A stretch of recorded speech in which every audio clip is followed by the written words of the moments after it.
we were. Facebook stream is up. Good morning, everyone.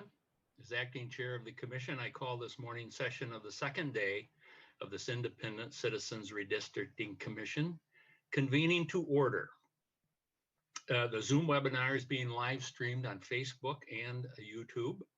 For anyone in the public watching who would prefer to watch via a different platform than the one they are currently using, please visit our social media at RedistrictingMI to find the link for either viewing on YouTube or Facebook. Our live stream today includes closed captioning. You might already see that we have ASL interpretation available for this meeting.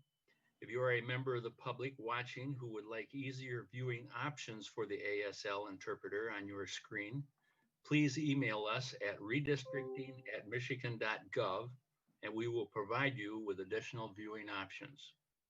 Similarly, the members of the public who would like to access translation services during this webinar can email redistricting@michigan.gov for details on how to access those for this meeting. Translation services are available for both Spanish and Arabic.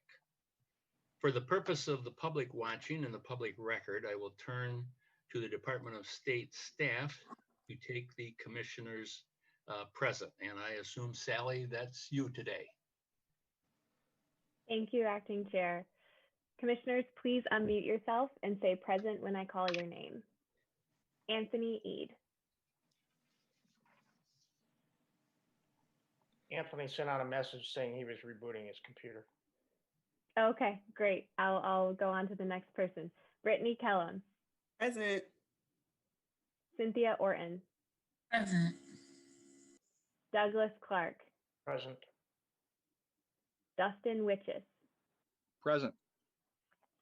Aaron Wagner. Present. James Decker. Sorry, Ed Decker. Present. Janice Villette. Present. Juanita Curry. Present. MC Rothorn. Present. Rhonda Lang. Present. Richard Weiss. Present. Stephen Lett. Present. Let's see if Anthony's back with us yet. Doesn't look like it quite yet. 12 commissioners are present.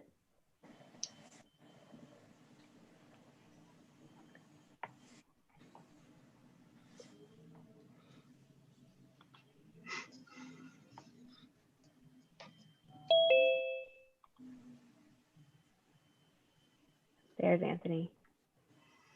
Anthony, can you hear us? Yep, there we go. I don't know what happened. It was working and that stopped working. All good. Will you say present when I call your name? Anthony Eid. Present. All commissioners are present. Thank you. I understand this morning that we do not have anybody for public comment. Is that correct, Sally? That's correct.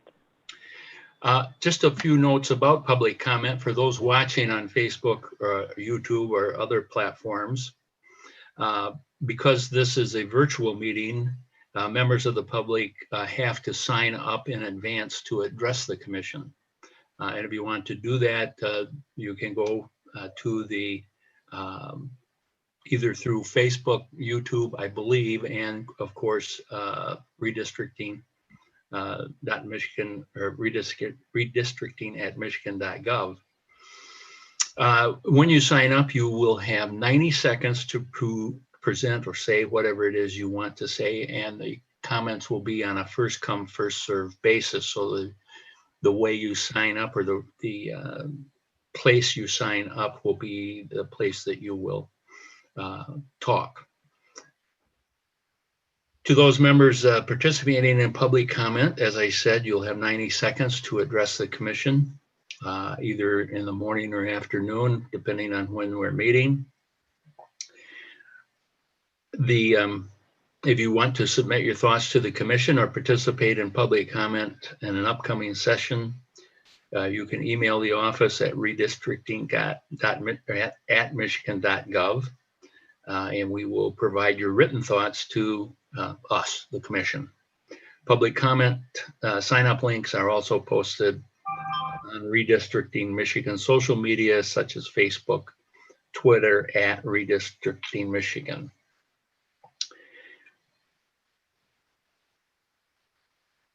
Since we do not have any public comments,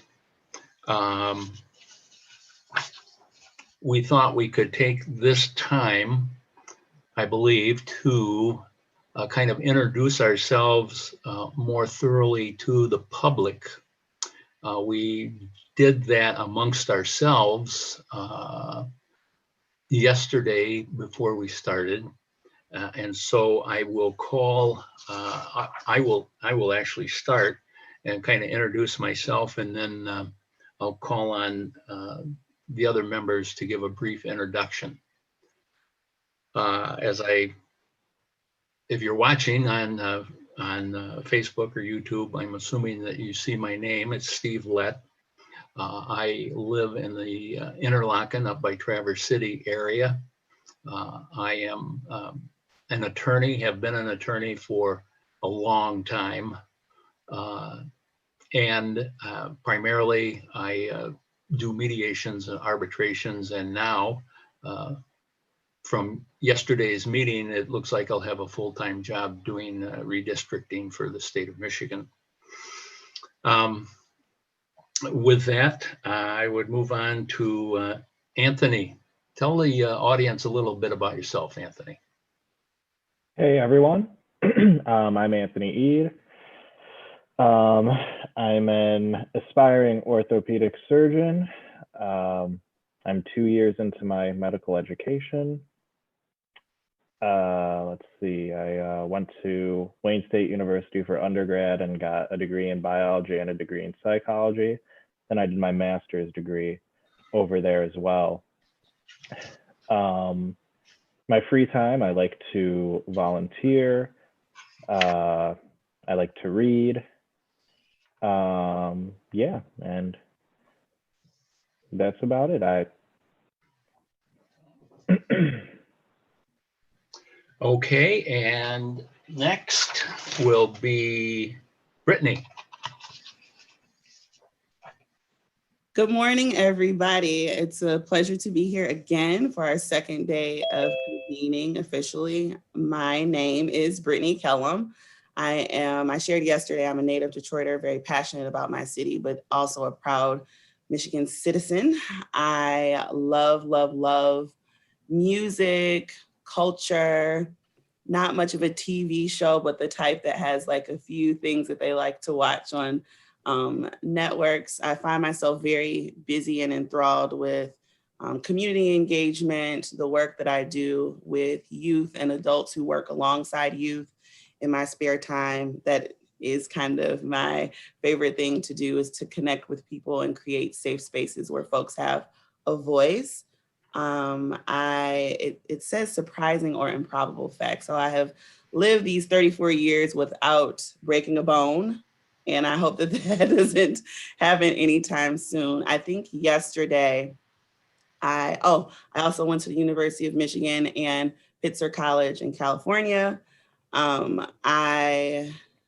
Yesterday was great for me, especially hearing from the Arizona and California commissioners, because it really made things more salient. And because I'm an observer, the information gave me things to kind of mull over. And I'm really excited about the opportunity to create a collaborative environment, and one where each of the commissioners have a voice. Thank you, Brittany. Cynthia. Hi. Well, I live in Battle Creek, Michigan right now. I am a student studying administrative assistance, and one of the prompts says a favorite musical band. I don't really have a favorite band, but I love 80s music, almost all 80s music. I love to travel, and what was my favorite part about yesterday? I just have to say that this was all kind of unknown. So I was a little anxious about it, but seeing everything come together yesterday and meeting each of the commissioners and just the support team that is helping us, it was really great. And I love being a part of this. I'm very excited to see what we can accomplish. Thank you, Cynthia. Doug? Yes, I'm Doug Clark, and I live in Rochester Hills, Michigan. And I have moved to Michigan back in 1977. I moved here from Washington, D.C., where I had gone to graduate school. And then prior to graduate school, I was in the military for 4 years and came out as a captain. When I moved here, I hired into General Motors and worked there. And I've been in the management positions at General Motors, Electronic Data Systems, and Hewlett Packard before I finally retired about 10 years ago. So now I golf and travel, and I generally travel to Dallas, Huntington Beach, California, and Washington, D.C. area. I spend most of my time there when I do travel. Yesterday's session was good. I really enjoyed listening to the people from California and the individual from Arizona. I got a lot out of that. And hopefully we'll be able to tap into them in the future if we need to get some advice and counseling from them. So thank you. Thank you. Dustin? Let's see here. So again, my name is Dustin. I'm from the Ypsilanti area. I go to Eastern Michigan University right now for a master's degree in mathematics. As far as my my favorite musical band, movie, or TV show right now, I've been watching Hannibal as well as Blacklist, and those are by far two of my favorites right now.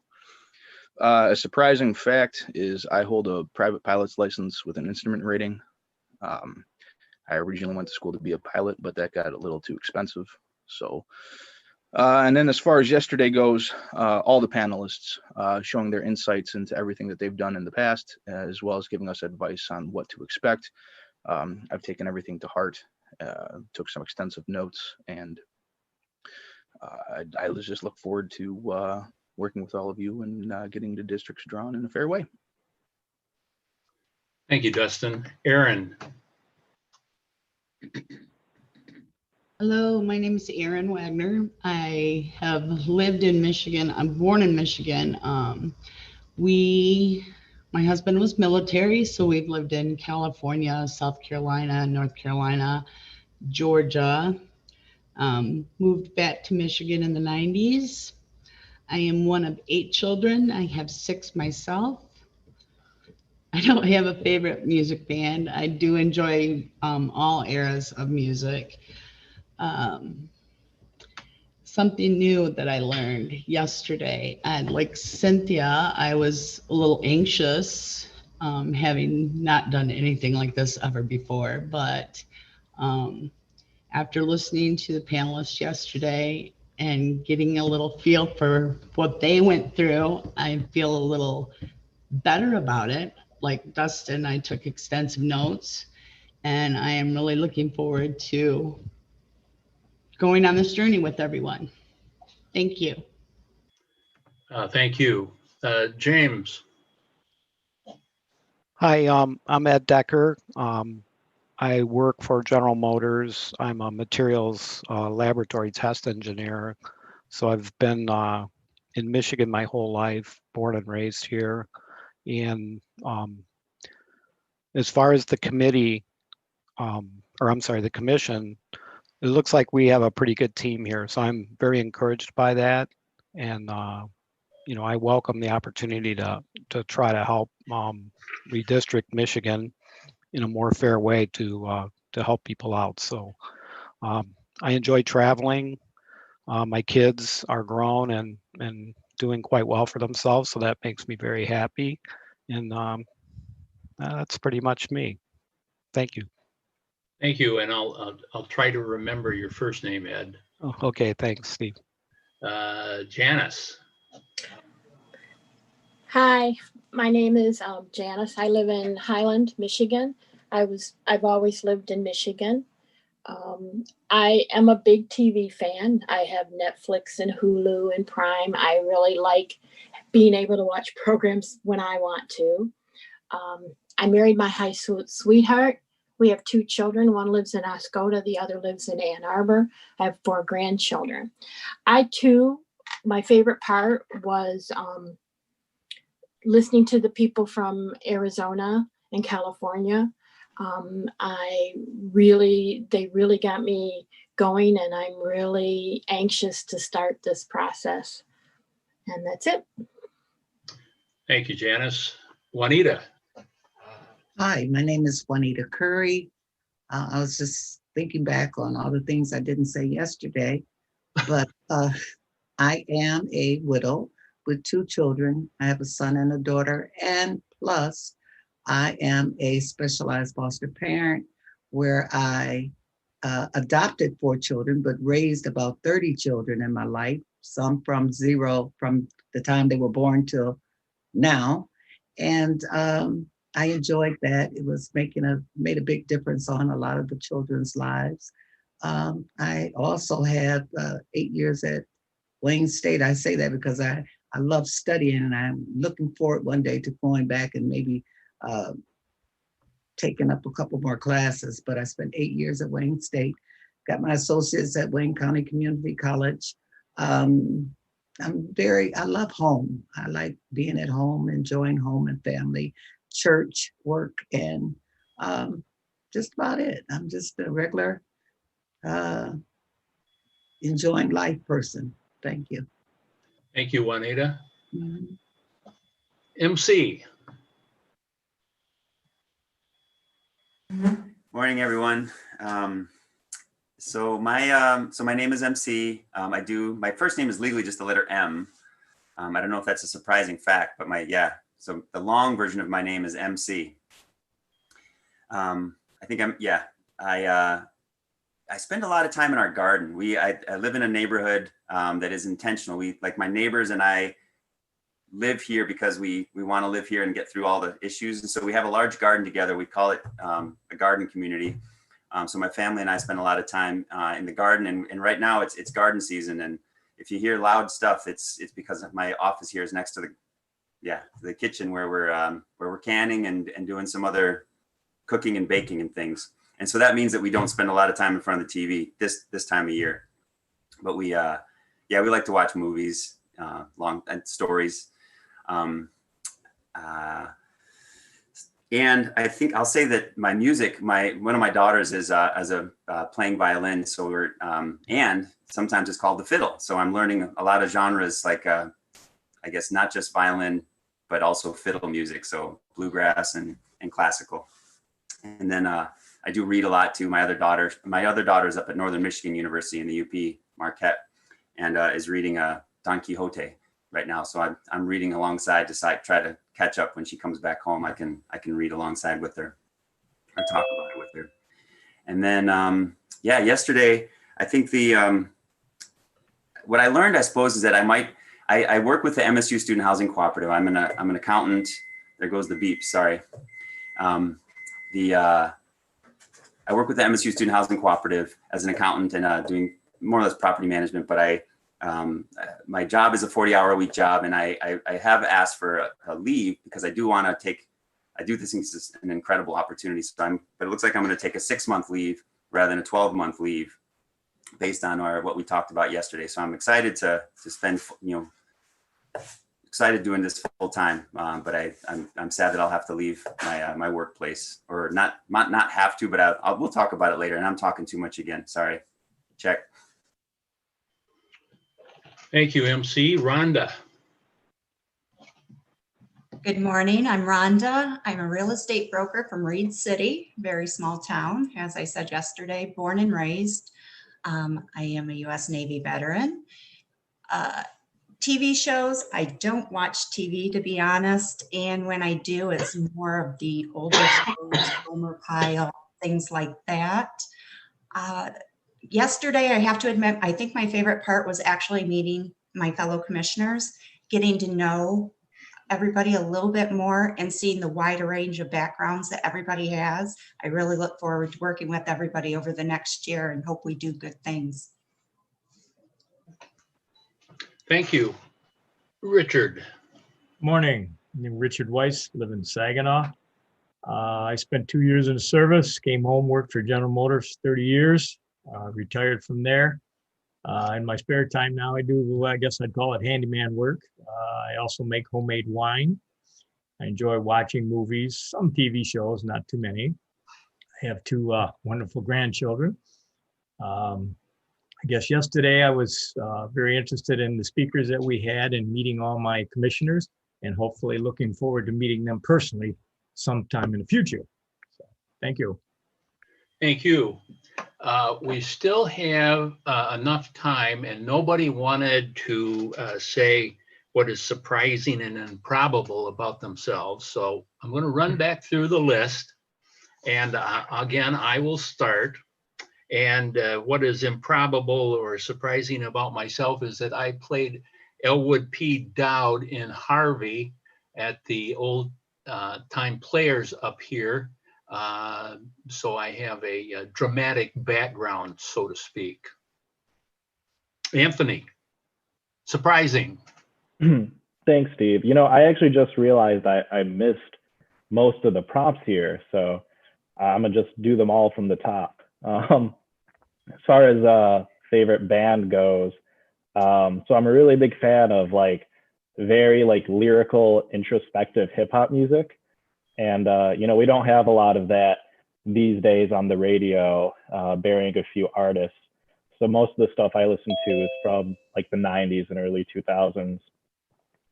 As far as yesterday goes, I really enjoyed the panels from Mr. Chamberlain and Mr. Guia.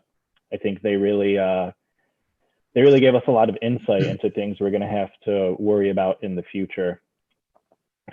And improbable fact, let's see. Well, I told you guys yesterday, I'm kind of a nerd and I play video games a lot. Back in undergrad, I was pretty good. Especially at fighting games, you know, things like Street Fighter, Mortal Kombat, and stuff like that. So there's this huge tournament every year. It's a worldwide tournament that takes place in Las Vegas called EVO. And I qualified for that and was able to go to Vegas and compete. I didn't get very far, but I have this one story about this person, and it's kind of what's great about fighting games. They really bring people together. But this person, one of the opponents there, he was completely paralyzed from the neck down, and he was playing the games literally with his mouth, with his cheek, and with his tongue. And he was better than me, just using his face to control the characters on the screen. So I thought that was pretty interesting. Thank you, Anthony. Brittany, something surprising, unusual about yourself? I'm stalling a little bit. I was trying to think the whole time. So, I don't know how surprising this is or unusual, but as a child, dance and competitive cheer was my love language on top of sports. I was a complete tomboy, kind of still am. So I was a part of the Nutcracker at the Opera House here in Detroit, the Russian Nutcracker. I danced in that. So that was pretty cool because that was a once in a lifetime opportunity. I also realized that I didn't tell folks what I did that maybe weren't watching us yesterday. So I am a trauma practitioner. I work at a survivor law clinic. So I work alongside victims of violent crimes, and I'm the executive director of a nonprofit. So yeah, my surprising fact is I dance in the Nutcracker and I've never broken a bone. Thank you. Cynthia. Well, I have to say, if I was in any other company, my improbable fact about me is that I'm a redistricting commissioner in Michigan. But other than that, I also it's hard to think of something that's surprising about me, but I guess maybe people wouldn't guess that I speak 3 languages. There you go. Doug, Well, what's surprising about me is that I collect baseball cards, and I've collected them since I was 5 years old. And I have cards going back to 1952 era, which when my friends come over and take a look at them, and every one of them tells me the same thing. They used to have cards like this, but their mother threw them out. And I told them, you need to get control over your mother. So it's a good collection. I've got 28 binders. 26 are baseball, one's some old football cards, and some are the original Topps hockey cards in their first year that they published them, which is 1954-55 season with Gordie Howe and Terry Sawchuk and Delvecchio and Lindsay. okay, thank you. Aaron. Hello again. I guess surprising, I'm a thyroid cancer survivor. That was not fun at all. And I also have a teenager homesick who is currently watching this on YouTube, I guess. And so if you see me over this way, he's showing me that we're on YouTube. So I'm just surprised he was actually interested in this. So thanks again. Ed. I have to be that guy. There's, surprising is probably not an adjective anybody would use for me. I'll have to say that serving on this commission is probably the most surprising thing that I could have seen myself doing. I know this is probably unheard of, but as an engineer, I'm sort of introverted, so this is a big step out for me, and I'm just looking forward to it. So I'll leave it at that. Okay, thank you. Janice.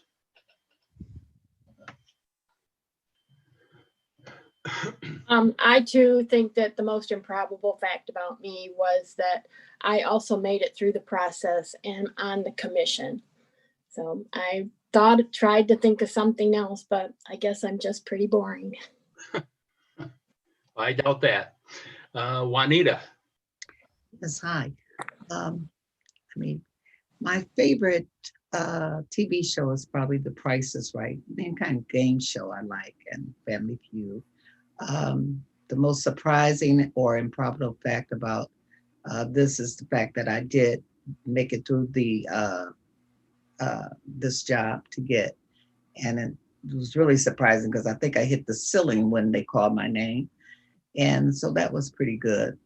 I guess to reflect what was something new that I learned was the fact that how gratifying the speakers talked, how gratifying they thought this job was. And so I'm looking forward to that. And that's about it. Thank you. MC. That my name is the long version, that my short version, my real given name is M, first name. I'll leave it at that. What are you baking? It's a sourdough starter that, so I guess it'll be a loaf of sourdough bread. Okay. Rhonda. I think I'm in the same boat. I really can't think of anything surprising or improbable about myself. I'm kind of an open book, so I can't think of anything that would surprise anybody, like I said. But I will tell you, and I discussed this with some of the people this morning, I have a severe phobia of bats. Okay. Richard. I've had a lot of time to think about this since the other speakers, like Ed and Cynthia. I guess the big surprise when I tell my friends that I'm going to be a little bit busy. I'm on the commission. You what? You where? So that's about it, I guess. Other than making wine on the side, which is pretty simple, pretty cheap to do actually. So that's about it, I guess. You make Chardonnay, Rosé, Syrah, what? Well, we've made quite a few different ones. most of them is Concord grape because the gentleman has a lot of grapes. And then I have some peach trees that I make peach wine with. And we've made raspberry, blueberry, apple, pear, pretty much anything you can make it out of, we've made it. So. Okay. All right. Thank you, everyone, for your comments. It's always good to find out what our co-commissioners do and have done. I think we're up to 9:30, which is the time that we're going to start our first panel.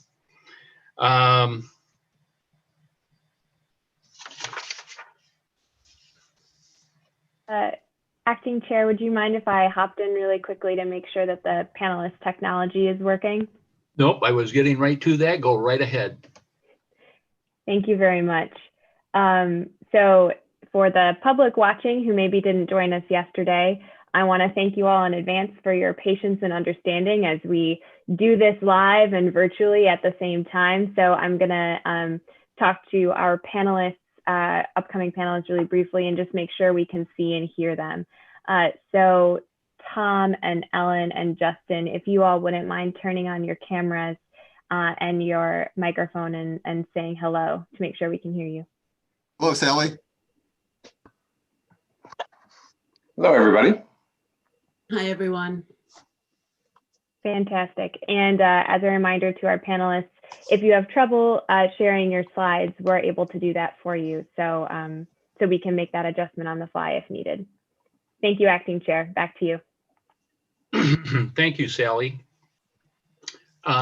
All the panelists have checked in. They have their cameras on. They look lovely. They sound great. And we're anticipating a very informative and educational panel discussion. The moderator is Tom, and you pronounce it Ivaco? Ivaco. Ivaco. Tom, take it away. Thank you, Steve. And good morning to all. And welcome to our session on Redistricting 101. I'm Tom Ivaco with the Center for Local, State, and Urban Policy at the University of Michigan. And as a lifelong Michigander, it is a great honor to join you today. I'd like to start by expressing my sincere gratitude, first to our 13 commissioners for taking on this truly great responsibility to draw Michigan's new districts and help chart a new pathway for this critical work. You are inspiring, very sincerely. Thanks also to Secretary Benson and her team at the Michigan Department of State for their dedication to the success of this new approach. And finally, thanks to our expert panelists and to those of you joining us online today. So we're here this morning to try to help the Commission begin its work with a solid foundation of knowledge about a few of the key legal aspects of redistricting. And so we're fortunate to have two of the nation's leading experts on redistricting law serving as our panelists today. And we'll turn it over to them in just a few moments. First, we'll hear from Professor Ellen Katz of the University of Michigan Law School, who will provide a historical perspective on how we got to where we are today, why the Voting Rights Act matters, and why the requirement for equal population across districts also matters. Following Professor Katz, we'll hear from Professor Justin Levitt of Loyola Law School, who will describe more about the equal population mandate, issues of race and ethnicity, and other requirements at both the federal and state levels, and how to consider trade-offs across those requirements. Each of the panelists will speak for about 10, 12 minutes or so, and then we'll just have an open conversation where you commissioners can follow up on issues of particular interest or anything that wasn't clear. And our panelists can dig in a little deeper into these key legal aspects of redistricting. Commissioners, you can submit questions, as you know, through the chat feature at any point during the session. And when we get to the Q&A portion, you can just unmute yourself and ask questions interactively if you prefer. In that case, please just raise your hand either through the Zoom feature or your actual hand through the camera, and we'll call on you as soon as possible. We really hope that this will just be an open conversation going back and forth. I won't take much more time here at the start, except to say that this truly is a historic day for Michigan. Numerous studies have found that democracy is in decline in many ways and for many reasons, both in the United States and around the world. And of course, gerrymandering is one of those reasons. It's been a flaw in the American democratic system since the very beginning.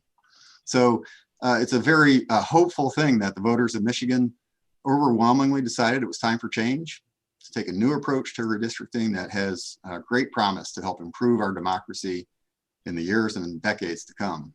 And it's a great sign too that we had over 9,000 volunteers take on this challenge. And that when your names were called, each of you answered that call. And also that you're still here on day 2. So with that brief introduction, let's hear from our expert panel. We'll start with Professor Ellen Katz. Ellen is the Ralph W. Egler Professor of Law at the University of Michigan Law School. She writes and teaches about election law, civil rights and remedies, and equal protection. Her work addresses questions of minority representation, political equality, and the role of institutions in crafting and implementing anti-discrimination laws. Professor Katz has published numerous articles, including an influential empirical study of litigation under the Voting Rights Act. The rest of her impressive bio statement is in your material, so I'll stop there, except to note how great it is that she's here with us today. Ellen, the screen is yours. Terrific. Thank you so much, Tom. And just before I start, I'll just ask Sally, I will ask you to share my slides instead of me. I know how to do it, but my students keep observing that I do something a little wrong each time. So if you would do that, that would be terrific. And I'll join Tom. No problem at all. Great, thank you. I'll join Tom in thanking all of the commissioners. I came on a little early and heard all your introductions, and I did want to express my thanks to you for the time and energy you're devoting to this new form of governance in Michigan. So thank you for that. And thank you to Secretary Benson and all the work her team has been doing to put this together to operationalize the amendment, to Sally and the other organizers here today. And I'll also thank both Tom and Justin. I know Justin for a long time. It is, I always learn from him, and I also have come to realize it's always fun to have a conversation with him. So I'm looking forward to that today. And Tom, thank you for steering our ship. I'm going to talk a bit about just some background about the Voting Rights Act and how it came to be what it is at this point in time. Some of this may be familiar for a number of reasons. So I'm going to start a long time ago with the 15th Amendment, ratified in 1870, which was barred discrimination on the basis of race with the right to vote, and yet was followed by relentless efforts by jurisdictions in the South, but not exclusively in the South, to disenfranchise Black voters. The constitutional conventions held in every Southern state beginning in 1890 adopted a host of disenfranchising techniques, the grandfather clause, the literacy test, the poll tax, and also sanctioned the use of fraud and violence to block people from, to block first Black men and then Black citizens generally from voting.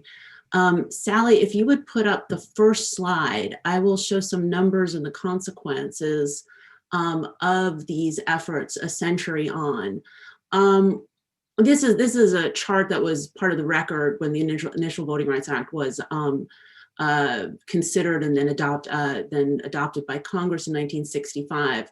And it shows a breakdown in Alabama of white population registration percentages and compares them to Black population percentages. And if you look at the numbers, I won't go through each of them, but you'll see many of the counties have Black participation in the single digits.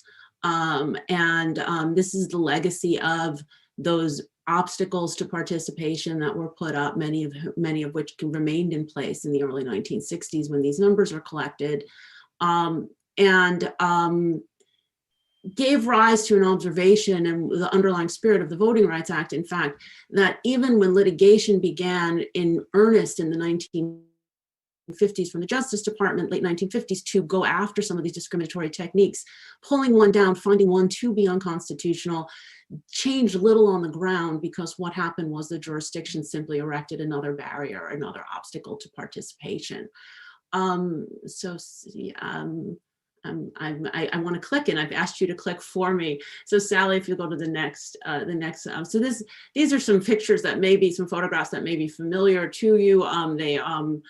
This is Congressman John Lewis, long before he was a congressman, as a very young man, leading the protests in Selma, Alabama, across the Edmund Pettus Bridge. This was after efforts to register voters in Selma proved to be difficult, and the concerted effort of white election officials to prevent Black people from voting in Selma and elsewhere. This protest, the bridge is famously documented in the photos that follow, and so I can just go through the next couple. The protesters met white state troopers on the Edmund Pettus Bridge. Sorry, I'm looking here. And a violent encounter ensued. It's being televised, and the video of this streamed nationwide and shocked people about what happened. You can stop with President Johnson here. And it prompted President Johnson to call a joint session of Congress and call for voting rights legislation, which he did. His speech is one of the most famous, I think, of his presidency, when he calls for the legislation and famously invokes the language of the civil rights marchers and talking about the legacy of discrimination and the need for all Americans to overcome that legacy. For Johnson to be saying this before a joint session of Congress was quite remarkable. And Congress followed by adopting the Voting Rights Act. And it has a bunch of important provisions. And so I've just go to the next slide, which is a dated slide. It's not from 1965, but it highlights the original sort of coverage of the Voting Rights Act. One of the provisions of the Voting Rights Act, and actually one that is not relevant to the commission at this moment, has to do with the regime Congress put in place to address this sort of relentless discrimination that was taking place. And so what the statute did was set forth a coverage formula. And what it said was if a jurisdiction had used a test or device to register people to vote, as a prerequisite to voting, and the number of people who were registered or turned out in the presidential election of 1964 fell below 50%. That jurisdiction came to be covered, and that's the language that the statute is going to use, and subject to additional requirements. And pivotal among those requirements was the requirement that before those jurisdictions could change any aspect of their electoral laws, they needed to demonstrate to a federal court or to the Justice Department that the change was not going to be discriminatory with regard to race. And that was crucial because it prevented this practice that had been well documented of jurisdictions simply replacing one discriminatory approach with another. So it sort of froze the status quo. And the map that you see here is indicates which jurisdictions ended up being covered by the Voting Rights Act. The dark purple is from the original statute. The lighter comes from jurisdictions that came in later under amendments to the Voting Rights Act. Congress amended the statute in 1970, and again in 1975, there's subsequent amendments as well, but these are the two that are important for the coverage formula, updating the date on which participation was going to be measured. So looking at the 1968 presidential election and again the 1972 election. The orange, or at least appears orange on my screen, shaded areas represent jurisdictions that were initially covered and then managed to bail out, making a certain showing that demonstrated a compliance and more I'll use the word healthy political participation in their jurisdictions, and were able to get out, bail out from the provisions of the Voting Rights Act. So and this is a map that was used in the Shelby County litigation.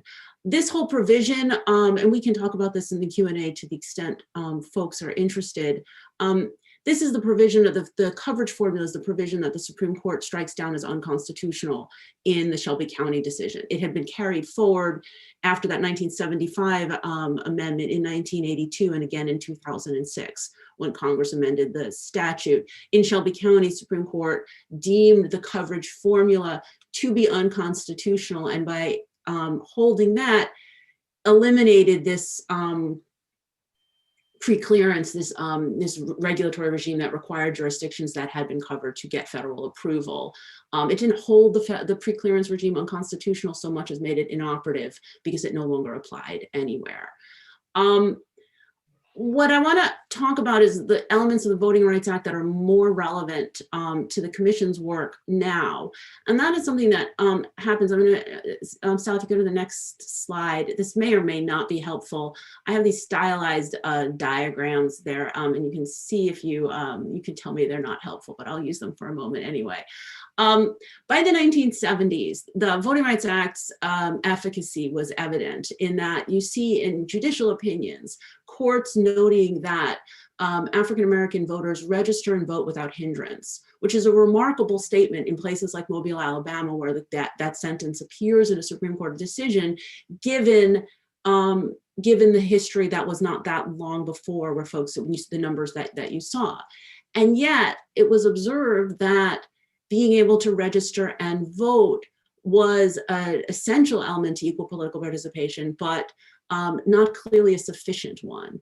And what happened in a series of cases first brought under the just pure constitutional claims under the Equal Protection Clause, and then later under the Voting Rights Act and provision I'll talk about in a moment, there was an observation that district lines contribute to the ability or inability of voters to participate effectively.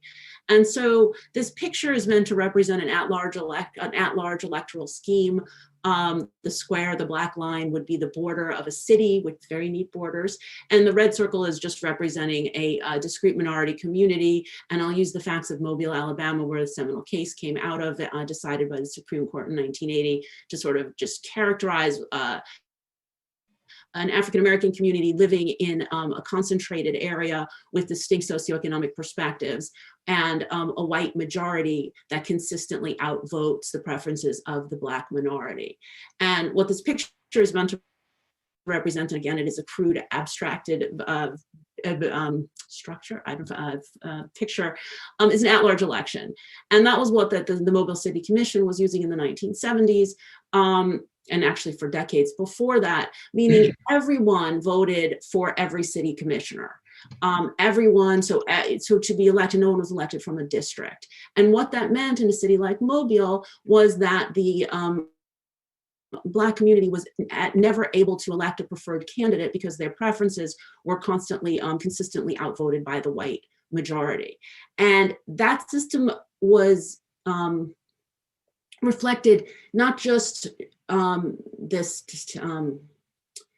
just the fact that you had a minority community which is consistently outvoted in a majoritarian system, but a whole host of additional facts. The concentrated racial bloc voting that was witnessed, the concentration of Black residents in Mobile in the lowest levels of government service, the inability of Black applicants to access better jobs within the city of Mobile, racial appeals in elections, a lack of services to the Black community, affirmative discrimination on the part of city officials in a host of realms. Every institution, every public institution in Mobile needed to be desegregated by court order, and so on and so forth. And there was a sense, an argument that was developed in constitutional law first, that there's a problem here, and part of the problem is that line, or the way the at-large system is functioning under particular circumstances. And the thought was, and I'll just ask Sally to go to the next slide, that, and again, I apologize if this is not useful to how you think about it, draw districts, and if the districts had been drawn, then that minority community would constitute closer, or in fact a majority within a single member district, and thereby be able to influence the election, get a seat at the table, help to change the political process in a way that is more inclusive. In the Mobile decision, the Supreme Court, there was a series of decisions before that, but in the Mobile decision, and decided by the Supreme Court in 1980, the Supreme Court held that that square, the at-large border or structure, only violates the US Constitution if the folks who drew the line, decided to use the at-large structure, did so with racially discriminatory intent. And it's developing a line of constitutional law that had already been used in other non-voting contexts. And the notion being that absent a showing of discriminatory intent, the effect or impact of the structure, the at-large structure in this case, or any electoral structure, could not violate the US Constitution. And so this is going to bring us to the amendments in 1982. And Sally, just three more slides. The next one is just showing a more contemporary problem, which is lines that don't just simply submerge a minority community, but fracture it by splintering it among several districts. And then the slide, we can go to this is just from the decision in Mobile, and Ronald Reagan signing the 1982 amendments. And then if you could just bring us to the next one, which will give us, it's a lengthy statute, the language that we end up getting from the 1982 amendments, which not only extend the regional provisions of the Voting Rights Act, but give us this results-based standard for voting. It is a lengthy standard. There's a lot of words. It's complicated. It is not an easy standard to apply. It applies, it's a totality of circumstances test. It applies nationwide to any voting standard practice or procedure. And so standard practice procedure includes things like voter ID, felon disenfranchisement provisions, but for our purposes here today, district lines. It can be a standard practice and procedure, and the key language added in 1982 is the word result. Results, it doesn't have to be intended, it results in a denial or abridgment of the right to vote on the basis of race. And that additional language that you see there has to do with language minority provisions, protected language minorities added to the Voting Rights Act by Congress in earlier iterations and defined here. And the standard that the minority community has less opportunity, denying the opportunity to participate in the political process and the electoral process than do the other, than do majority voters.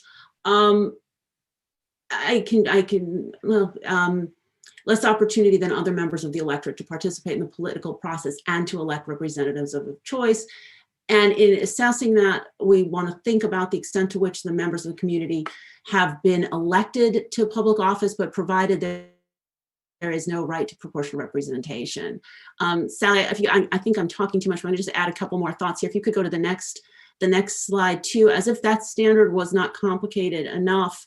The next slide reflects shows the factors put forth in the Senate report that accompany the 1982 amendments that instruct courts, litigants to think about line drawers, to think about other factors.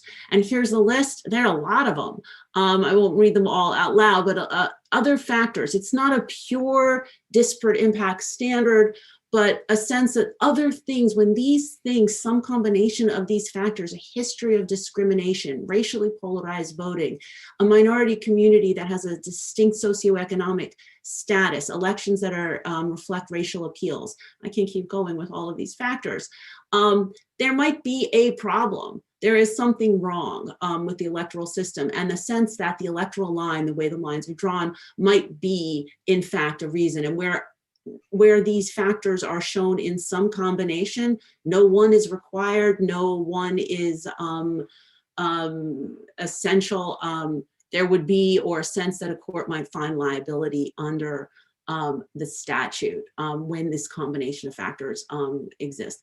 The last slide is just a test that comes out of a Supreme Court decision called Thornburg versus Jingles, where the Supreme Court attempted to streamline, to help courts that were adjudicating claims brought under Section 2. And so in the Thornburg versus Jingles decision, Justice Brennan's opinion famously distills 3 factors, the Jingles factors, that will guide line drawers, litigants, and when they think about liability under the Voting Rights Act today. And that's just the last slide. The 3 factors being that the minority community is sufficiently large and geographically compact enough to constitute a majority in a single member district. Sufficiently large, geographically compact, these are words that you'll be using in your work generally, but here as a matter of federal law. If a minority community exists in those terms, and the second 2 factors are basically polarized voting, the minority community votes cohesively, and the white community votes as a block in a way to defeat the preferences of the minority community. Where those conditions attach, said the Supreme Court, we should be worried. there is a sense that there might be a problem with the district lines. And the jurisprudence as it develops after that calls for additional consideration. You still look at those Senate factors, there's additional factors that come to bear, but it is the basis for finding liability under the statute for which a remedy would be required. A different district line would be required to address the lack of equal opportunity that the line had been found to produce. I apologize, I've gone on too long. Let me just close with this thought.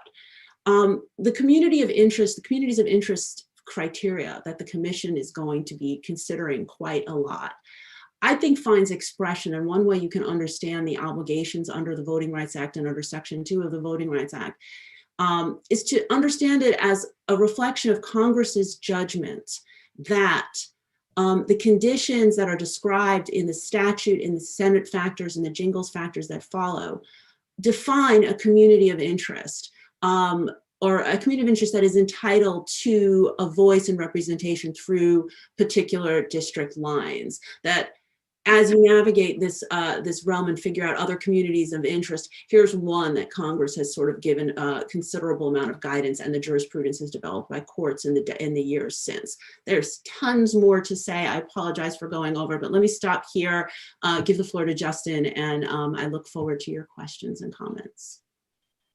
Thank you very much, Ellen. A quick introduction to Justin. Professor Levitt is a professor of law at Loyola Law School at Loyola Marymount University. His work engages the law of democracy, including redistricting and election administration. He served from 2015 to 2017 as a Deputy Assistant Attorney General at the U.S. Department of Justice, where he helped to support the Civil Rights Division's work on more than 120 cases involving voting rights and employment discrimination. Professor Levitt has been invited to testify before committees of the U.S. Senate and House, U.S. Civil Rights Commission, multiple state legislatures, and federal and state courts. I'm grateful as a non-expert on redistricting issues to note that he maintains the website All About Redistricting, which I found to be particularly helpful. Finally, Justin has advised, represented, and sued officials of both major political parties and neither party, and those whose partisan preference he does not know, which is to say that he follows the facts. And we're lucky to have him here today to tell us more about those facts. Justin, take it away. Thanks very much, Tom. And thanks to Ellen for bringing everybody up to speed on the really important history behind some of the stuff I'm going to mention as well. You'll hear a lot of the similar material in different ways, and maybe that will help you both process and apply what we're talking about. I also want to start, as both Tom and Ellen did, by thanking you. I'm living in California. I've lived on the East Coast. I'm now in a state with a redistricting commission, and I understand you heard from some commissioners yesterday. You will no doubt hear from others as your work progresses. I am also really grateful to you for engaging in this work. It is incredibly important to your fellow Michiganders. It's going to define the representation they receive for the next 10 years. And it's a very new direction for the state. And you all, as the inaugural body, we owe you an enormous thanks, not only in Michigan, but well beyond in stepping forward with this. So thank you for all of your work. I really think it's incredibly important. And I also had the chance to listen to some of your introductions, and it's very nice to meet such a wonderfully diverse group of people engaged in this enterprise. Similarly, I also want to thank the Secretary's office and Sally and everybody else who's been involved in helping you prepare. If there's one thing I want to emphasize from what Ellen said, it's that you'll get more help. In fact, you'll hire some more help. Some of the statutes that Ellen mentioned are in fact complicated, but you don't have to navigate them alone.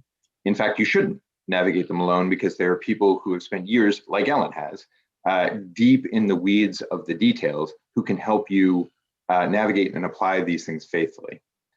I want to take a real quick step back and tackle some of the same types of information that Ellen mentioned from a broader perspective about what you'll need practically to apply. Ellen talked about the history, which is incredibly important to understand the rationale for and the reasons for the current protections of incredibly important federal statutes like the Voting Rights Act. for those who are actually applying day to day, there may be other ways to understand what it is you're asked to do. And I'll take a stab at that. But again, this is not the last time that you'll hear any of this information. And I also want to make sure I save plenty of room for questions, just as Ellen did. So I will attempt to share my screen just for a moment. With any luck, you're now seeing a title slide that talks about the very work that you're going to do and that I'm going to discuss. There are, as you know, a number of criteria that you'll be asked to apply in deciding where district lines for Congress and for state legislative office should fall. And that, I'm going to focus on just two of them, the federal requirements. You'll hear from other presenters over the course of these two-day trainings on some of the state requirements, but I'm also more than happy to talk about any of the criteria, some of which are the same as applied in other states, some of which are very different from that which are applied in other states in the Q&A. I want to focus first on equal population. It's the reason that we redistrict at all. In the 60s, a series of Supreme Court cases said that we have the right to equal representation. That means that every district has to be populated to about the same degree. And that means that once we've done the census, once we've taken a census of how many people live where, we redraw district lines all over the country in order to make sure that those lines represent where the people are, that they roughly give the same population in each district. So this equal population requirement is a constitutional requirement and the reason you're drawing lines in the first place. You're called upon, the Constitution asks you to put a reasonably equal number of people in each district. The mandates come from different places for congressional districts and for state legislative districts. For congressional districts, it comes from Article 1, Section 2 of the Constitution.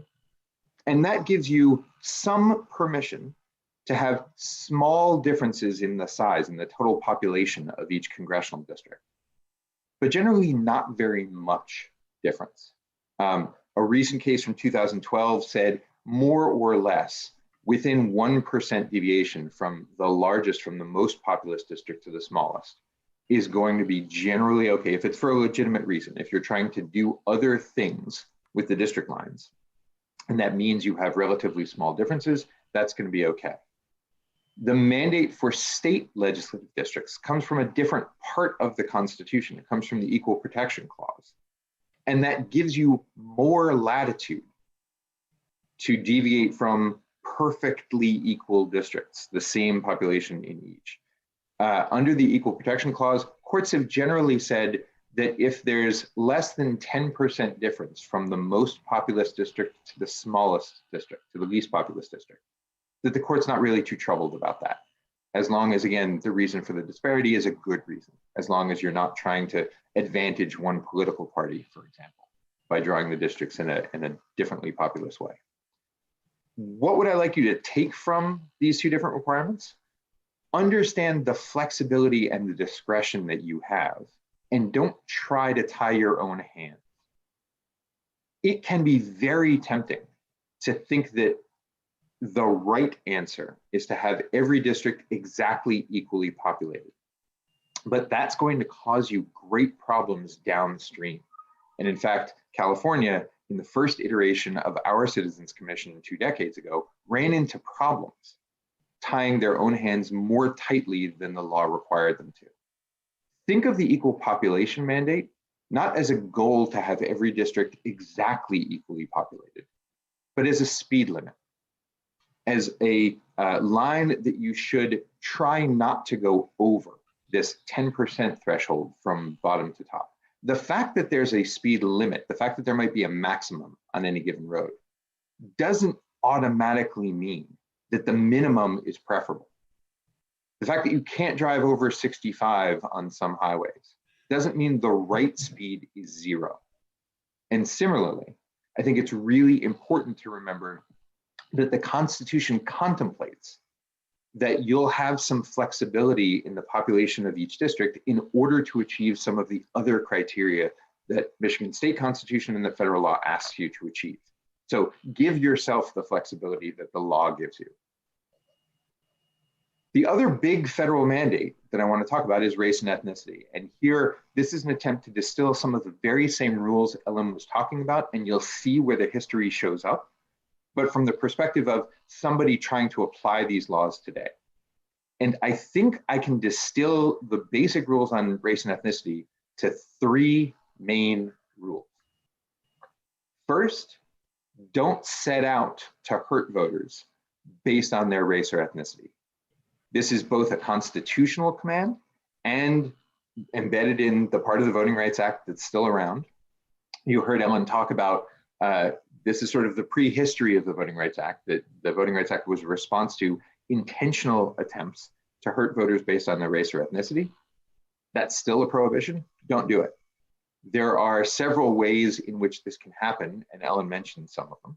Either drawing district lines through a minority community in order to break up their political power, or packing all of the minority voters in a jurisdiction into one district that is over concentrating a minority so that they may be able to elect a representative of their choice in that district, but only that district alone. That is, over concentrating a majority can also impair the political power of a protected minority. If you put all of the minorities in one district and there are very few minority voters elsewhere, that'll dilute their political power elsewhere in the jurisdiction. These prohibitions apply whether the lines are pretty or ugly, whether they're regular or irregular, no matter what the ultimate motive is. If you set out to divide up a minority community, even if it's to achieve something else, or if you set out to overpack a minority community, even if it's to achieve something else, that's prohibited by federal law, both the Constitution and the Voting Rights Act. So number 1, don't set out to hurt voters based on their race or ethnicity. Number 2, comply with the provision of the Voting Rights Act that Ellen mentioned at the very end of her presentation. Under certain conditions, you may have the responsibility to design electoral districts so they provide equitable, meaningful electoral opportunity based on a group's race or language minority status. What does that mean in practice? Because as Ellen said, the statute itself is long and complicated. It means you're essentially looking for 3 things. Are there sizable, relatively concentrated minority communities? Do they have distinct electoral preferences? Did they or do they face discrimination? And if so, can we design districts to give minority communities a fair shot at representation, a really equal chance to be able to elect the representatives of their choice? That's what the Voting Rights Act does in a nutshell. What do each of those things mean? Are there sizable, relatively concentrated minority communities? You're looking for fairly significant groups of minority voters. This is a map of Metro Detroit from 10 years ago, 2010. The red or maroon dots represent Anglo voters. The blue dots represent African-American voters. The orange or yellow dots represent Latino or Hispanic voters. And you can see, just by looking, that there's a sizable, relatively compact minority community in Detroit. You probably don't need a particular map in order to see that or know that about Detroit.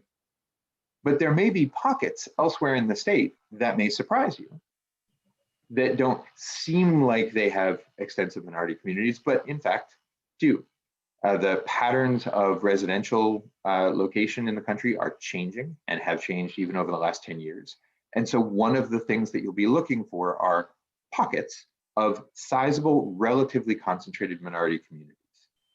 And you'll see them, like you see them here, if you ask for data that show where people live based on their race or ethnicity. And that data comes from the census and from products based on the census.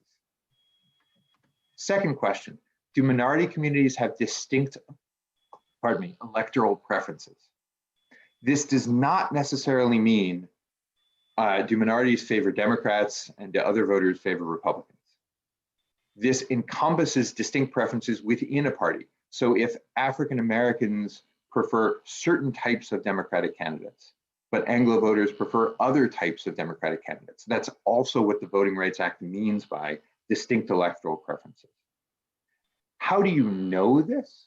It turns out the Voting Rights Act never assumes that members of different minorities have distinct preferences.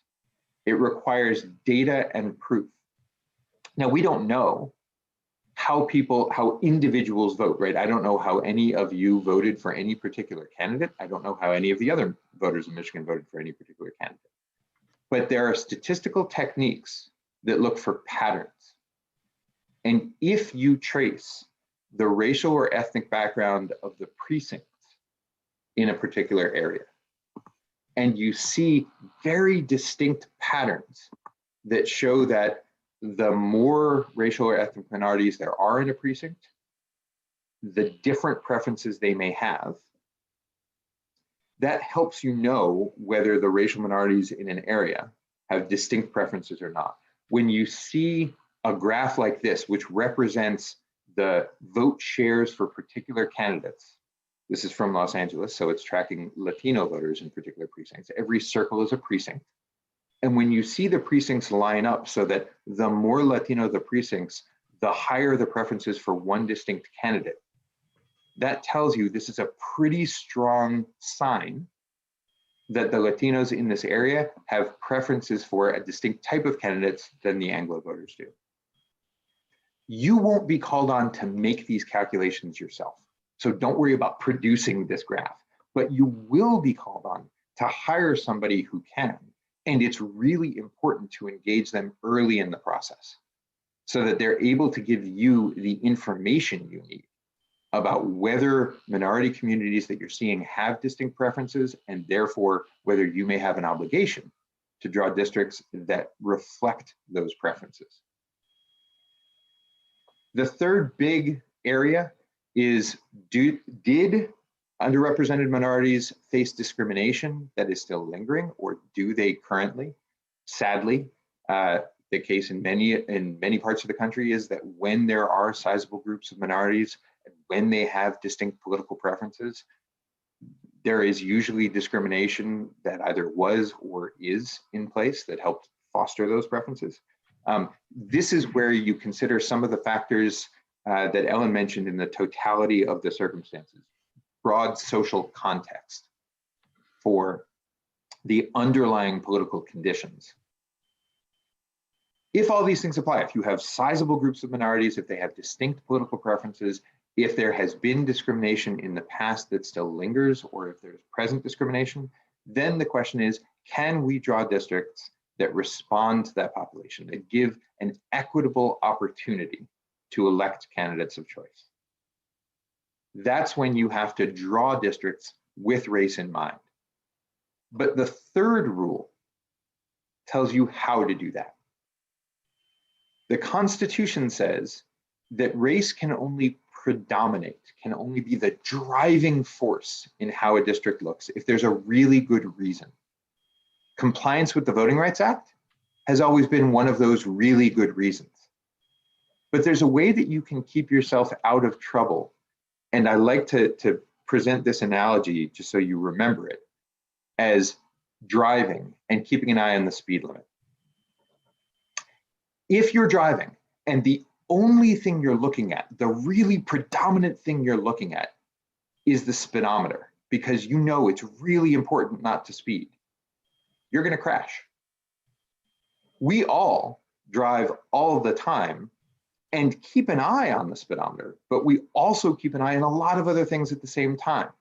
We're looking at the road conditions, we're looking at the weather, we're looking at where we're going. We might have a GPS telling us the directions to get there. You're looking at where traffic is, you're looking at where the car next to you is that's signaling to move over. You might be looking at the radio or the heat or the air conditioning in the car, or what your passengers are doing. And also looking at the speedometer. That doesn't mean that it's unimportant to keep abreast of the speed limit. That doesn't mean it's unimportant to understand what the speed limit is. But we are all really good at considering more than one thing at a time, even when we know one thing's really important. So as you draw districts to comply with the Voting Rights Act, or as you draw districts to acknowledge racial communities of interest in other ways, it's not prohibited to consider race. beyond the Voting Rights Act is perfectly permissible. In some cases, it's going to be really desirable. As you consider race or ethnicity, consider other stuff too. It's really important to comply with the Voting Rights Act, but there are also other things that you'll be asked to do, like draw districts that are relatively compact, like draw districts that have relatively equal population, like draw districts that respond to particular local communities of interest. And if you are responding to each of those things, while also keeping an eye on the racial or ethnic composition of a district for Voting Rights Act purposes, then you're not going to crash. I want to close, and I really do want to close, by saying I'm happy to address these federal requirements, that's the Voting Rights Act in a nutshell, and equal protection in a nutshell, or any of the other state requirements that you have to apply. I want to give you one last thing to keep in mind as you do this work. Watch out for your own human tendencies. They are natural.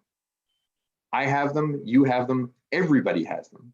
The only way to make sure that they don't get in the way is to think about them and acknowledge them and understand when you may be slipping into them just naturally.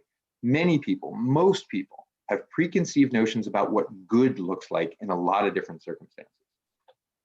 Obviously, one of those areas is race or ethnicity, and tests have shown that when people, all kinds of people, no matter what race, no matter what background, see an array like this, they immediately jump to preconceived notions about whether these people are good or bad, knowing nothing else about them than the picture on the screen.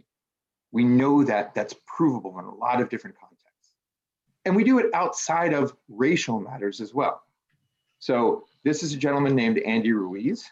I don't know if you all know who Andy Ruiz is. He looks like a buddy of mine, hanging out at home, posing for a camera. This is from his Instagram feed. He's just a regular guy. And if you said he's going to be in a heavyweight boxing match against this gentleman here on the right, you might not necessarily give Andy Ruiz a great chance to win. And in fact, Anthony Joshua, the gentleman on the right, was given by the voting markets a 97% chance of winning. That is, when people were betting on Andy Joshua coming up against Andy Ruiz, they were betting that Anthony Joshua, the gentleman on the right, would win 97% of the time because they had a notion of what it is a boxer looks like. And that didn't necessarily fit the actual end of the contest. Keep that in mind. That is also true in the districting area. You may have preconceived notions about which of these things are good districts. And I'm here to tell you, some of these do great things, some of these do awful things. One of these is Thailand and isn't a district at all. One of them are the boundaries of the city of Los Angeles. Without more information, you can't know whether any of these districts are good or bad under Michigan law, even if you have an instinct about which of these seem like good things. I'll tell you, one of these was drawn to comply with the Voting Rights Act. Actually, several of them were drawn to comply with the Voting Rights Act, and really important districts in their states. So I just want to leave you with that little reminder, with that one thought. And now I will shut up and return things to Tom. I'll also stop the radio that's going on in the background in the meantime, and I'll be right back with you. Thank you very much for the opportunity to talk with you. I really look forward to questions. Thank you very much, Justin, and Ellen again. Thank you both. Part of the good news here is none of us will be charged tuition for access to this information. We really do have two of the nation's leading experts on these issues. And there are a lot of people around the country who would pay good tuition to be able to talk with these two. So this is our opportunity to pick their brains. And I really do hope we'll have just an open conversation. I'll start just by checking, opening up the floor or the screen as it is. If any of the commissioners have a first question that they would like to put to either Justin or Ellen. Doug, please unmute yourself and take it away. Yes, my question is directed, I believe, toward Justin would be the appropriate place. I understand the types of things you just talked about. Is there enough data available to support that, to make the appropriate decisions? And if there is, what are the types of data that we should be collecting to make that happen? That's a great question. So the answer is yes. Sometimes there will be populations and the data won't support a conclusion that you might assume, right? So I want to be clear, all of the Voting Rights Act determinations are based on actual facts. Just like I closed the presentation with watch out for preconceived notions. Sometimes you may find that there aren't distinct patterns of voting by race. The important part and the reason for your question is it's always a good idea to check. And that data come from two main sources. One, the census. So the Census Bureau will deliver data on race and ethnicity, on the number of people and their racial or ethnic background, self-described. You'll get that data, well, I used to have more certainty about when you'll get that data. You'll get that data at some point next year, but there's still a little bit of uncertainty about exactly when. There's a fight about whether you'll get it in February or May, or perhaps somewhat later in the summer. But eventually, the census data will give you that information on where people are and what racial or ethnic background they have. You'll also use local political information, local electoral information. So you'll use actual results of elections from precincts. And you'll usually be able to retain a political scientist, someone who specializes in analyzing racially polarized voting, to both collect that data and analyze it. This is usually done with a blend of races. You don't choose just one election to see whether there are distinct patterns of preferences among racial or ethnic minority groups, and so, or among Anglo groups that happen to be in the area. So you'll ask the consultant that you hire, or you'll ask the political scientist that you retain to go find the elections in the area that best show whether or not local racial communities have distinct political preferences. And they'll tell you, yes, we found it, or no, we didn't find it. But the data exists regardless in order to make that determination. And they exist, by the way, all over the country. So not just in sort of the areas with the worst history of problems that Ellen showed you before. But these sorts of analyses are done all over the country, in big districts and small districts. There was just a case, for example, in Southfield, Michigan, in East Point, pardon me. There was just a case in East Point that the Department of Justice brought at the very end of my time there, that had to collect this data in very small town elections for East Point to see whether voting there was racially polarized. And they used elections that the actual community had voted on, and they analyzed how people had voted by race or ethnicity, working up from the voting file, working down from census data, in order to make that determination. So you're recommending that we retain some company to do this for us as far as the collection of the data and putting together the data, and then we are the decision makers on how do we apply that to the redistricting. Yes, that's exactly right. You'll have counsel that will help guide you. You'll have legal counsel to help guide you in the how. I suggest that you hire an expert on racially polarized voting to help you determine the what. That's, by the way, completely standard issue. There are a set of people across the country who do this work repeatedly and who do it very, very well. One note that I would suggest is get started on that early, because although there are a set of people who do that, there aren't that many of them. And they tend to be retained by all of the other states across the country that are also seeking to do the same thing at the same time.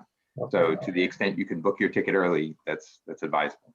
Okay, and how do we find out these companies, what these companies are, or who they are? So you may want to start with the local university, University of Michigan. There are plenty of political scientists there who have done this sort of work. There are other universities, obviously, throughout the state where people similarly have done this sort of work. There are also, just however you choose to set up your contracting or your bidding, you can put out a proposal for a voting rights consultant, for a racially polarized voting analyst. And you'll see some names with a lot of experience apply, only because there are people who've done this over the course of decades in various cycles who are very familiar with that sort of response to a request for proposal. Okay, thank you. You bet. Thank you, Doug. Very interesting question. Any other commissioners with another question at this point? MC, please go ahead. I want to, I think the gist of this is about education, right? One of the things you're helping us understand what we need to know. And one of the tasks that we're going to need to do is help educate the public so that they're giving us data, right? And right, that we can actually use. And so it feels like the education piece. So I think I'm saying that because I think it's about education. I'm asking you both to sort of share more about how you think we might actually help educate. I understand there's websites and different places we can go, but I'm also recognizing that I really appreciate, Ellen in particular, Professor Katz, the visualizations that you were giving us, because I think visualizations are going to be huge for us. And my understanding right now, after reading the orientation materials, is that we have to, in order to make this a transparent process, we have to sort of have a visualization, start with something, and then change it, right? If we're going to have maps, and we have to do this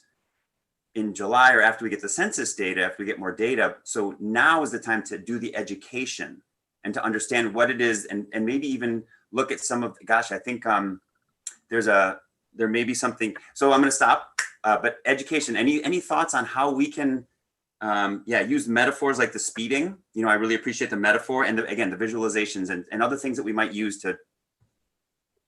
So I'll just offer one thought, and it's not going to come up with a visual image, but I think it is important, and it comes out of something Justin just said as well. And that has to do with this notion, and I think one of the criticisms of the Voting Rights Act that one hears with some frequency is that it involves these unfounded assumptions that all people in this ethnic group think this way, and all people in this group think this way. And actually, Chief Justice Roberts, back in a decision in 2006, Lulock versus Perry, involving the Texas redistricting, I might use the word fiasco, in the course of evaluating the Section 2 claim in that case, he responded to this very charge and said, no one's making any assumptions about anything. There was a trial, and I believe the language, it's worth looking at. He says, in a trial, assumptions give way to facts, and there were findings. And out of respect to the district court judge, and again, we're not talking about a litigation here, one should recognize that the extent to which these weren't unfounded assumptions, but ones that were backed up based on explicit findings of fact. And I think that's a lesson for the commission as well. When you make your decisions, how you present it is one thing, but you're not assuming, in the abstract, people here think this way, people here think that way. No, you're going to look at hard data, and you're going to make judgments based on the law as it applies, the standards you've been given, and how you're going to make those conclusions. People can have an argument with you about the judgments you make, but as long as you're sort of saying, look, this is what we looked at, and here's the factual record based on which we make these judgments, I actually think, will you insulate yourself? I don't know. You will at least I think that there is an important education function there in making clear the judgments that you're making and the basis on which you're doing it, because it does, use the word trigger, it does, some of these discussions do spark controversy just by the nature when you're talking about how particular groups think and act. So it's worth to be mindful of exactly what your questions suggest. And I'll also say, as a professional educator, Ellen and I, both actually, and Tom as well, we all occupy that zone. You really know that you understand something when you're asked to explain it to somebody else. And you're absolutely right. You'll be asked to explain your work to the public and to members of the public constantly throughout this period. And so it really helps you know that you got this if you're able to communicate not only what you're doing, but how you're doing it. So it's a good check for yourselves as well to make sure that you understand not only the practicalities, not only the why, that you understand how to test the people that you're going to be hiring, so that you're exactly as the first commissioner mentioned, you're taking their information and making decisions rather than just accepting their recommendations as gospel. So I think you'll have a really good opportunity to teach the people of Michigan about the laws that you're following in really a new way, because legislatures in the past didn't always serve this role, and that left the districting process unfamiliar to an awful lot of the public. You all stand in a very different place. You're doing this on their behalf and have the opportunity to teach them exactly what it is you're doing. I think that's magnificent. And at least in other states, you probably heard a little bit about this yesterday.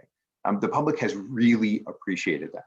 The public really welcomes the fact that you are their representatives in this process. And you're able to bring them through something that's been completely opaque to most people for a long time. Thank you, Justin and MC. Great question. Brittany has a question. Yeah, so I guess this is kind of along the lines of what MC said. It's like a statement that I'm about to make and to help me kind of wrap my head around it. So what I got from yesterday's session with California and Arizona, and then what you all are thinking is this kind of interesting marriage between data and community engagement, because as much as we're hiring folks to explore and advise and, give us the perspective from the experts, from my background and my lived experience, it will be very important to be a commission that believes that it's shared learning. As much as we're learning constantly now, that we're also being transparent and sharing that with the public, because that will help them be engaged and maybe bolster and give new angles on the data that we're being exposed to. Especially as an individual, it's very hard for me to look at numbers and say, okay, especially with my background in psychology, you have to be in the midst and connect. And I thought a lot about that after our time yesterday, especially in this virtual space, on what that looks like. So I don't know if you all have any insight on that, and I really liked what both of you said, Justin and Ellen, about the history and background. So my wheels are just turning, and how we can create safe spaces for folks that typically don't get the opportunity to speak in a platform like this, as well as aren't necessarily represented by the facts all the time. Well, I mean, my response is simply to agree. I think that those are all important considerations. And maybe I'll just add an additional factor, that the conditions of the pandemic and the fact that we're all talking through this medium here and not in person adds to the challenge that you're talking about, and to make sure that as you conduct your hearings and you're listening to people in different places, the very technology and the sort of oddity of the way we now speak to one another, I don't quite know how one compensates for that, but maybe at a minimum, just simply being cognizant of the fact that this is an odd way to be having a conversation, and that there are particular communities and people who will find it more challenging than others, and how, when the commission goes out and talks to people around the state, how that looks. When I think when this proposal first came up, there was a thought, how many meetings should the commission have? And I, at least when I heard about that, thought caravanning around the state and in middle school gymnasiums, and you're not doing that. So or you may not do it at all. We'll see what happens. So it's worth I think, do a lot of thinking and talking about how to be inclusive about the considerations you're talking about. Yeah, I think that's exactly right. I'll add, I also agree. I think this process, the outcomes, you're not going to be able to please everybody, right? That's a guarantee going in. The point of this commission, I think, was not to have a perfect map. I think the point of this commission was to have a process that worked a lot better for the people of Michigan than the processes of the past. And that's all about engagement.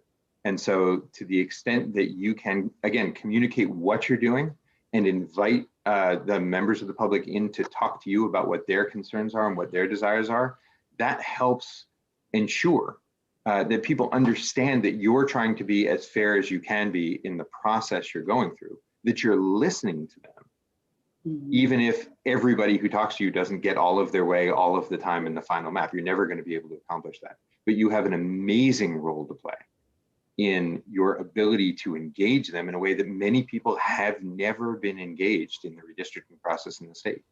To not only explain to them what it is, but to give them real sense of empowerment in helping to speak on behalf of their communities on where they would like to see representation. That's something that hasn't been done a lot, and you all have an immensely important role to play in making sure that happens.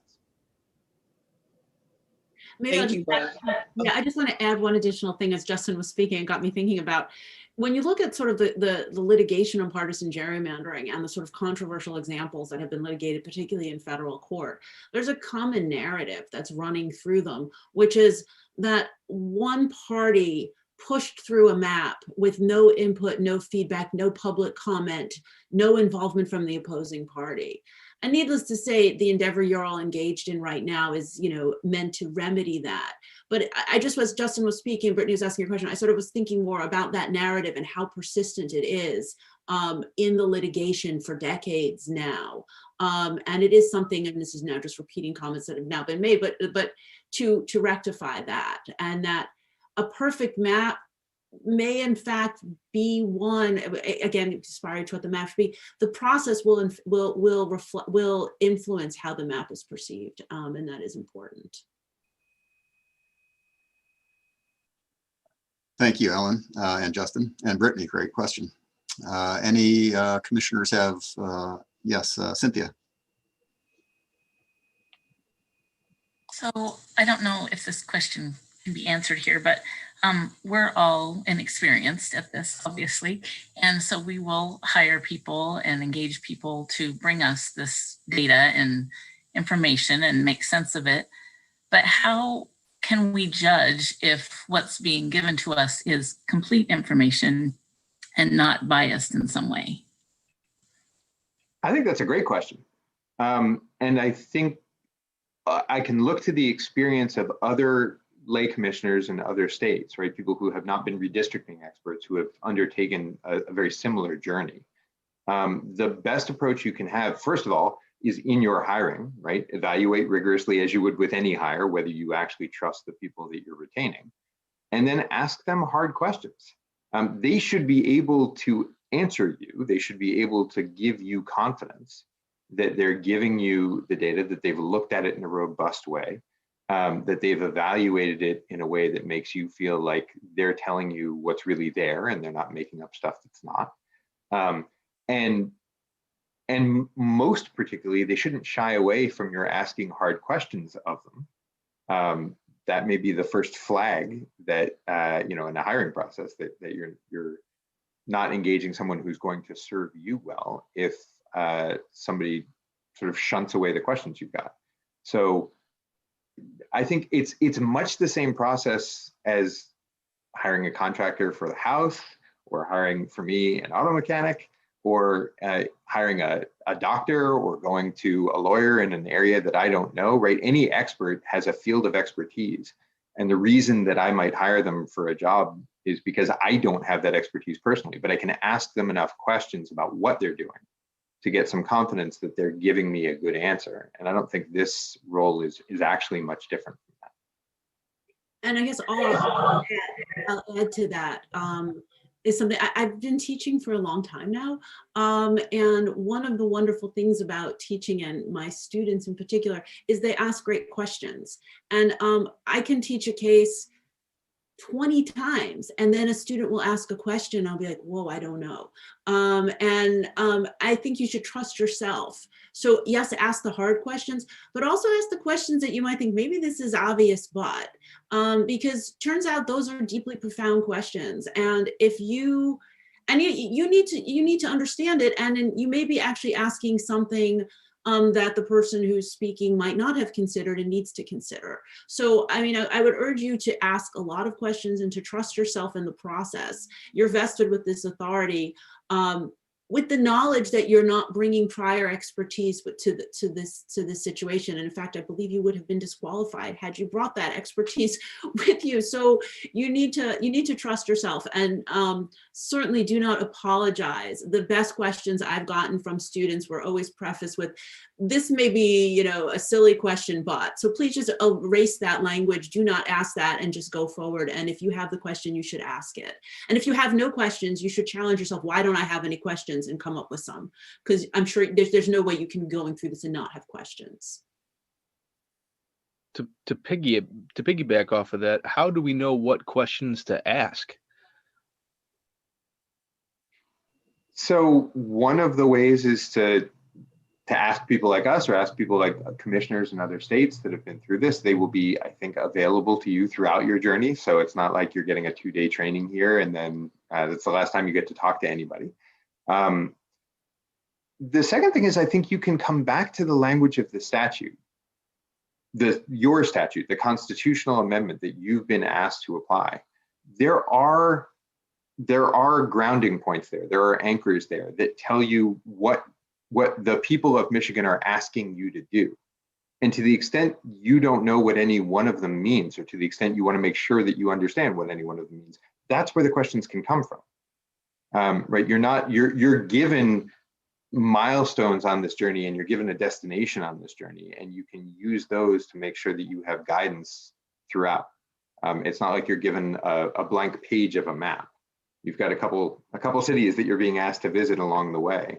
And the statute is written so that it's written to give you some flexibility in interpretation, but should also guide you how do I know what a community of interest is? The statute gives you some idea. The constitutional amendment gives you some idea. And then you can ask others in other states how they have applied similar language to come up with a definition of their own. Thank you, Justin. And thank you all commissioners. This really has been a terrific conversation. Really glad that it was engaged back and forth discussion. And I'm happy to say that our panelists would be also happy to answer more of your questions if you'd like to follow up with them after this session. And as Matt Grossman said yesterday, there are many resources available to assist you, both at Michigan State University and at the University of Michigan. So please don't hesitate to get back in touch with us if we can be of more help. And to wrap it up, I'd like to just thank once again our hosts and all participants, especially including our new commissioners and Secretary Benson and her team at the Department of State. Our two expert panelists, thank you both so much. And to those of you who have joined us online, thank you for paying attention. So with that, I'll turn it back over to you, Steve. Thank you, Tom. I appreciate that. And I want to again add my thanks to Justin and Ellen for taking their time to meet with us. As you have described us as new commissioners, there are several of us who have gray hair, so maybe that makes us old commissioners, but we're new in this arena. At any rate, we are at a time where we can take a break, and we will do so. It is 10:41. We're going to take 5 minutes, so let's try to be back at 10:46. We'll see you all in 5 minutes.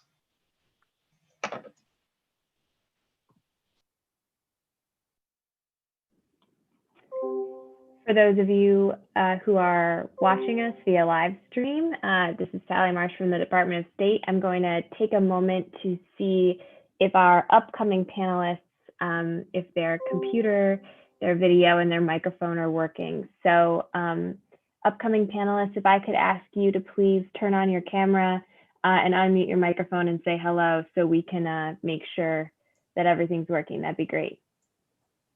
Hello, can you hear me? It's Chris. Hi, Chris. Yep, that's perfect. Okay. Thanks. Hi, this is Matt. Hi, Matt. This is John. Hi, John. All right, great. Thanks, everybody. You look and sound very clear. So I think we are good to go. Is there any questions you have, panelists, before the commissioners come back? John, could you pronounce your last name so I get it right? Carriage. Thank you. All right. Oh, and panelists, I should note, you'll see on your screen boxes of people whose names are there, but their video is off. Know that the audience can't see those folks because that's all behind the scenes people who are doing the administrative work here. So when the commissioners are back, you will see all of their videos, and those are the people who you're talking to, as well as the public who's watching, of course.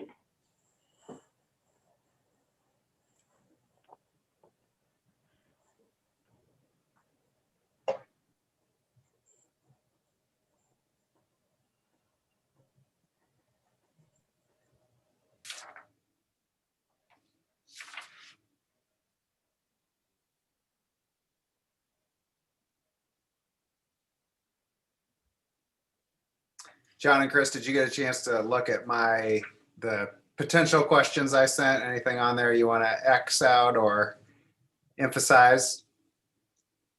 No, I thought it was Chris. I thought they were okay. They give us a lot of room to move around. So I think it should work out okay. And oh, sorry, Chris, not to interrupt you. Just wanted to make sure you know that this is all being live streamed. Sure, no problem. John, is that your new business suit? Yeah, after 46 years of wearing a white shirt and tie every day and a suit, this is it. I'm going golfing this afternoon. There you go.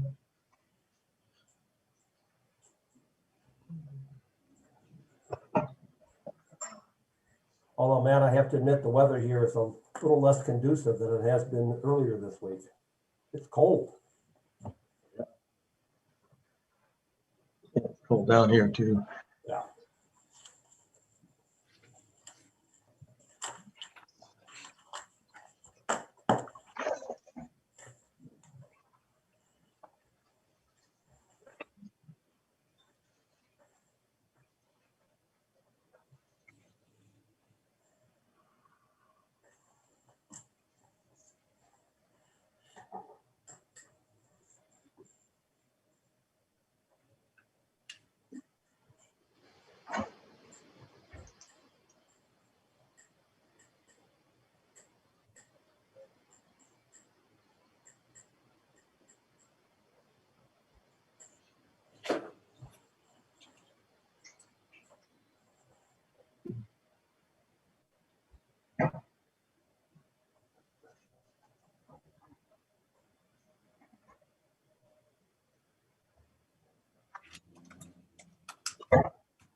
That's awesome.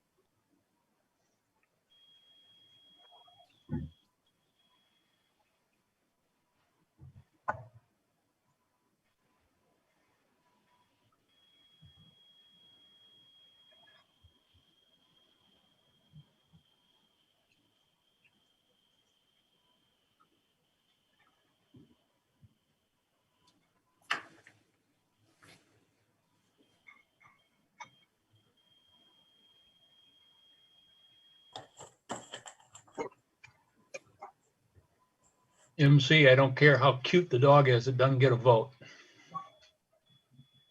I'm taking a page from the Arizona commissioner who said that, right?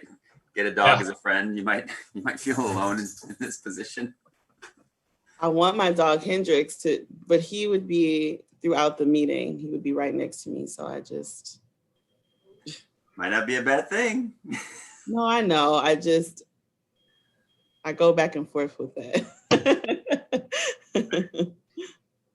I'm thinking about getting an English bulldog so he just sleeps next to me.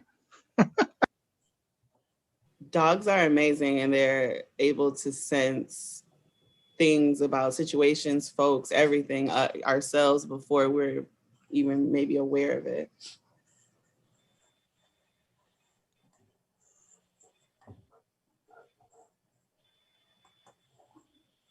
Well, we got one more person to come back.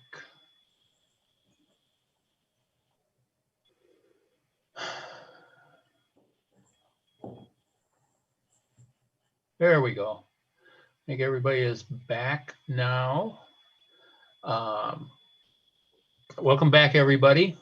We are now set for our next panel, Redistricting Michigan. And our moderator will again today be Matt Grossman, who we met yesterday. And Matt, take it away. Thanks. So this panel is a shorter opportunity to bring together some of the lessons from the others on legal issues, criteria, and process, but from a Michigan-specific perspective. So we have two leaders with long experience in the state who are still anxious to help you turn the page. First, Chris Thomas. Chris served 36 years as Michigan's Director of Elections, working for Secretaries of State in both parties, and is now helping the Detroit Clerk, as well as the Bipartisan Policy Center. Chris will tell us about the challenges of prior redistrictings in Michigan and the opportunity to start anew. Morning. So it's a great opportunity to be here. I congratulate each and every one of you for randomly being selected. You have a very important duty to carry out over the next year or so. And I'm sure by now you're well aware of what you have stepped into. And we are moving along to a new day in Michigan redistricting. And it's a grand experiment, and I wish you well. Of course, offer any assistance that I may have for you as you go through this. So I served as Director of Elections for a number of years, and so I was on the receiving end of these districts in terms of how they are then implemented. And that is always an issue. Now, it's not a criteria for drawing the maps, but it is an effect that occurs in terms of the ease of creating ballots. So I'd just like to step through a little bit of history here without getting too far into the weeds. So you've heard from experts that have talked about the legal criteria that you will, from the federal level and whatnot, that you will be guided by as one of the first few criteria in your list. And of course, John Pirich, the renowned John Pirich, who's going to be talking with you, will offer some other insights into the legal end of this. But from the practical side, Michigan districts during the first half of the 20th century didn't change too much. They didn't keep up with the one person, one vote, as that had not been enunciated yet.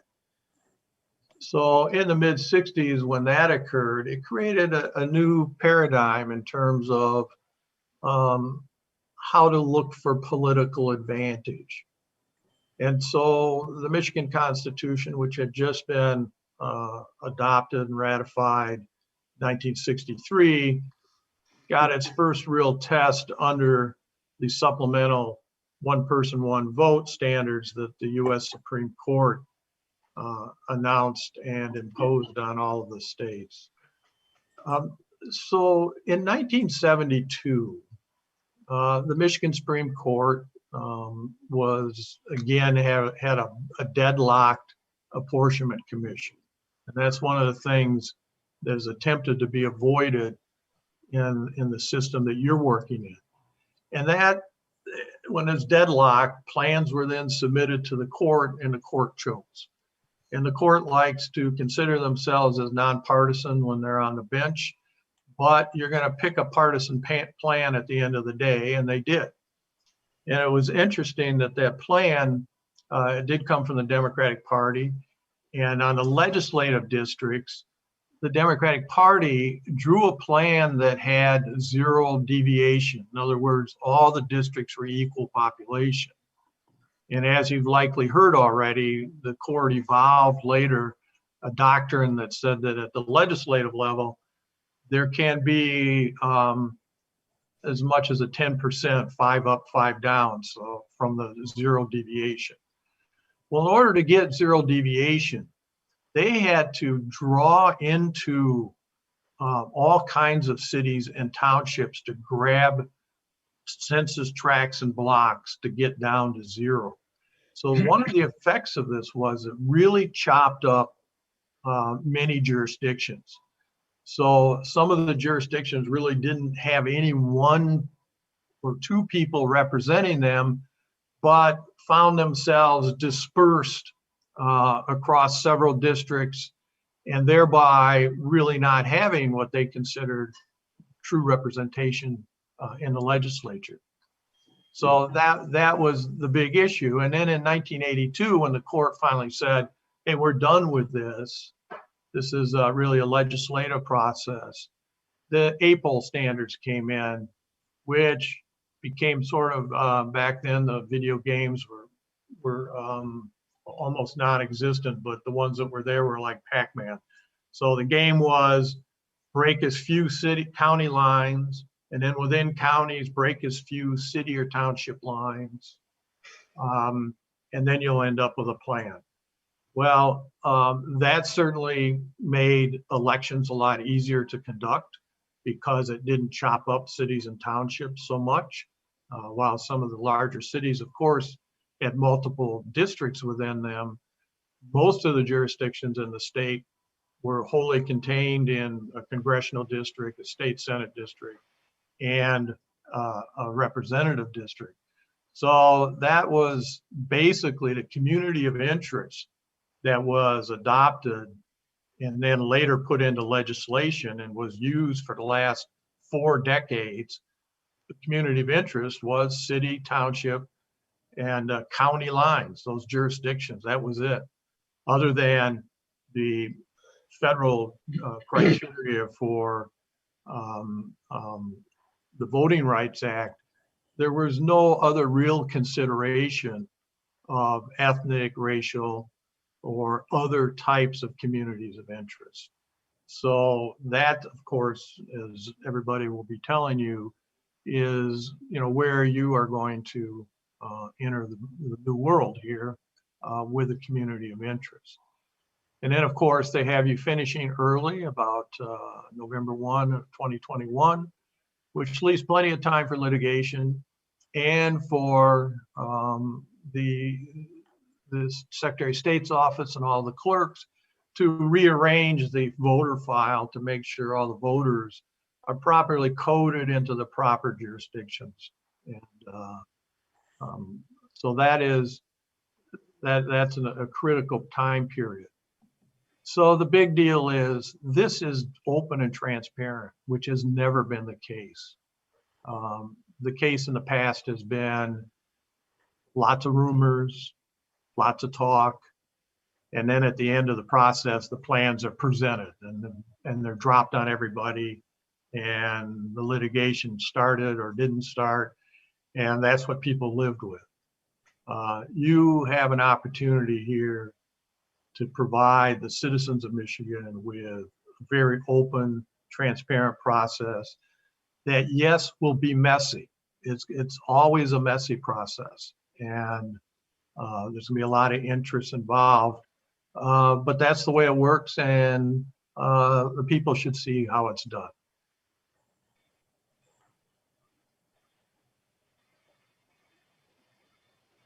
Thank you. So we could do clarifying questions in chat now, but we're going to let John speak first. John Pirich is the former state assistant attorney general who's now in private practice covering election law issues and a professor at MSU's College of Law. John will tell us about applying the national law and the new criteria to the Michigan context. Thank you, Matt, and members of the commission. Congratulations, and thank you for your service. Thank you for your dedication. I got a chance to listen a little bit at the beginning of the session today, and I heard some of your introductions. I didn't get to hear all of them, unfortunately, and I didn't get to participate and listen to some of the other presentations. So to the extent that anything that we say is duplicative, I apologize in advance. I do want to say something, though, I think it's important, because you're going to be reading things about what you're doing in either papers, if you get a paper any longer, or online, or you're going to get comments from other people, I think, as you go through this process. So number one, make sure that you thicken up your skin to the extent that people will say critical, caustic, or outrageous things about what you may or may not do at some point. You're going to do what you need to do with the charge that you have, and I think it's really important that you have full confidence in what you're doing at all times. Number two, one of the last things I heard at the end of the other session was about the statute. And I do want to clarify something that I think is very, very important. This is a constitutional amendment. It is the longest section now in the Michigan Constitution in terms of words and in terms of detail. And one of the comments that I heard earlier was about a roadmap or guidepost. Your constitutional provision in Article 4, Section 6 of the legislative section of the Michigan Constitution is incredibly detailed, incredibly specific, and it has some really important buzzwords in it that I really want to focus on for just a few minutes. But before we get to that, I want to say one other thing. You may hear comments about people. For instance, when it says I'm a professor at Michigan State, I'm an adjunct professor now. I taught in the school for about 10 years on a full-time basis, but I've been a full-time practitioner. I was practicing before the State Board of Canvassers in the Secretary of State's office before Mr. Thomas was the state elections director. So that tells you how old I am. And I had the pleasure of working with Bernie Apel, who Chris just referred to, creating the Apel standards in 1982. Bernie Apel and Chris Thomas are two of the most able, competent, and deserving of accolades public servants that I've ever worked with. And the other part that I think is really important, and Chris alluded to this, is the partisanship that you're going to be subjected to. And you're going to be subjected to, well, you didn't take this into consideration, or you didn't take that into consideration.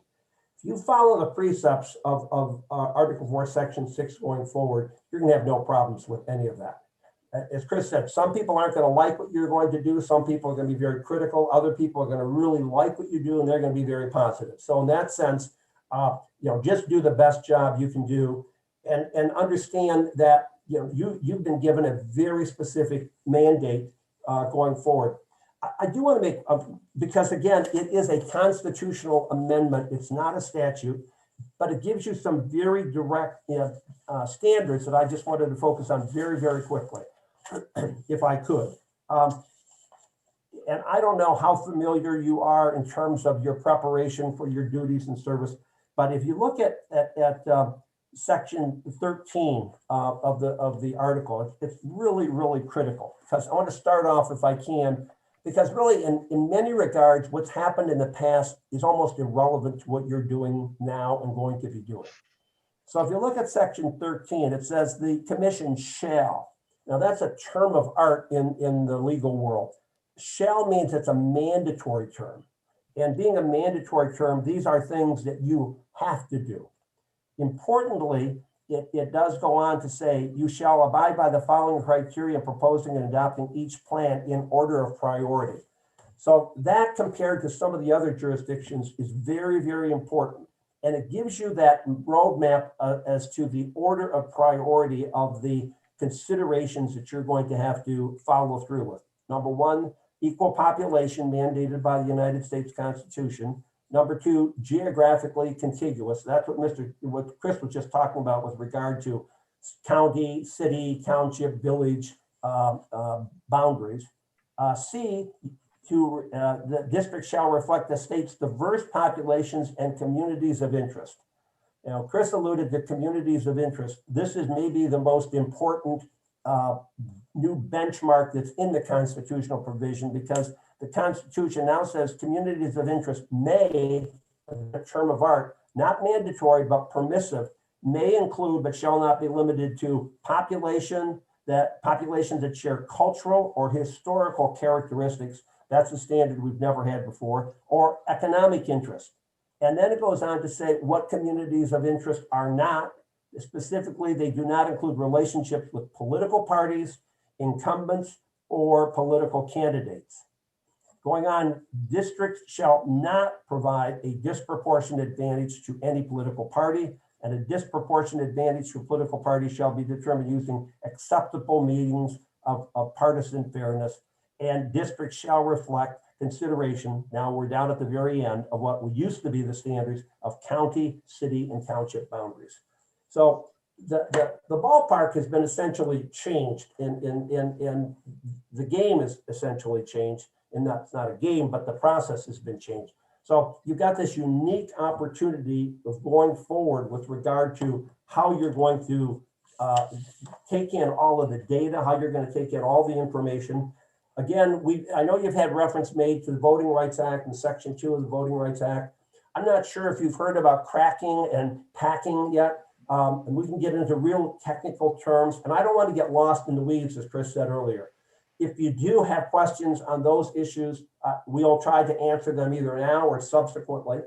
And we'll try to give you as much framework or a structure with regard to this system that you're going to be implementing. So without further ado, and again, someone said to me the other day, when you're going to be doing this, are you doing this as a Democrat or doing it as a Republican? Number one, I'm nonpartisan. Number two, I've represented political clients on both sides of the equation, and mere representation of clients does not indicate a personal preference. So I've represented Democrats, represented Republicans, I've represented governors, I've represented members of the legislature. I've been a litigator for most of my career, which means I take positions of clients and I advocate them. That's essentially what you're going to be doing. You're going to be representing constituencies that you come from. I understand some of you have one leaning, some of you have another leaning, some of you are non-leaning, and that's a virtue of this constitutional amendment that is so unique and so exciting. So with that, I think we can move on to the next step now. Thank you. It looks like MC has the first question. So one of the things I remember, so I'm particularly speaking to or trying to understand the section 13D, the political party shall be determined using accepted measures of partisan fairness, and how we do those districts. And what I'm asking is, as we as a commission deliberate, right? One of the things I heard from the California Commission was that, if I understood it correctly, that they actually chose not to deliberate or not to use that sort of, they didn't talk about parties as they were drawing the maps and making that. And and I'm not sure that that applies to us. Part of me thinks that maybe we should talk about party as we, again, I'm asking about whether you have a recommendation of how we should deliberate, whether we should include that criteria to potentially protect ourselves against future litigation, or whether we should not again, which is I think what California said. Well, it's a great question. Number one, the one advantage of having a constitutional amendment that doesn't have definition of terms is that it's sort of like beauty being in the eye of the beholder. So some of these questions are going to be very, very imprecise in terms of the answers that you're going to be able to get when posed. Now, what does it mean when it says a disproportionate advantage to a political party shall be determined using accepted measures of political fairness? I'm not sure that anyone, any expert here can give you a definitive answer as to what that term of art means, accepted measures of political fairness. The good news is you get to decide that if that's going to be one of the criteria that you will use. You get to decide that based upon expertise, based upon reports, based upon analysis, based upon conclusions of people. And as I think Justin said at the end, you're going to have the opportunity to interview and to hire people who do this as a career. Can you imagine having such an exciting career? But they do this. There are people who are focused exclusively in these areas. Chris, I'd like your input on that too, please. I would say that it's something that you're going to be, required to come up with a definition at some point. And it's really interesting because if you look at the priority list, right? So you see that it comes before, certainly comes before the consideration of county, city, and township boundaries. So you cannot assess political fairness until you have a plan, right? I mean, you've actually got to have something in front of you that you would then apply some standard to, some test. And that's why I look at this priority list and I go, well, I don't know that you're going to be able to stick to this entirely. You couldn't have a plan based on, the population equalities and all of that, plus communities of interest. And then you look at political fairness. And then after that, you look at city and township and county boundaries. I mean, that doesn't make any sense at all. So I think that you've got some issues there. What is political fairness? Well, as John said, you get the opportunity to define that. There's going to be a lot of people who are going to try to help you define that. You're going to find the academic community is going to bring you something that, well, you'll have to puzzle through. And the legal community will bring you something else that you'll have to puzzle through. And there is some evolution going on out there of these, of tests for this, but I think it's still somewhat in the early days. Now, at the end of the day, after the first election, that's when people are going to start yelling, right, as to whether it's politically fair or not.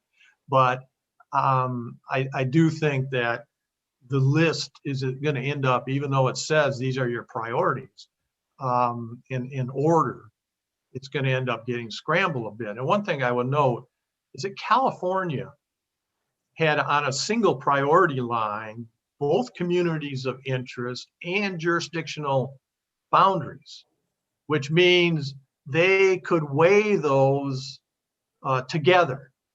And here you have them separated in a hierarchical fashion. That means you are supposed to do really one, and that's your higher priority, and then later on the city, township, and county lines.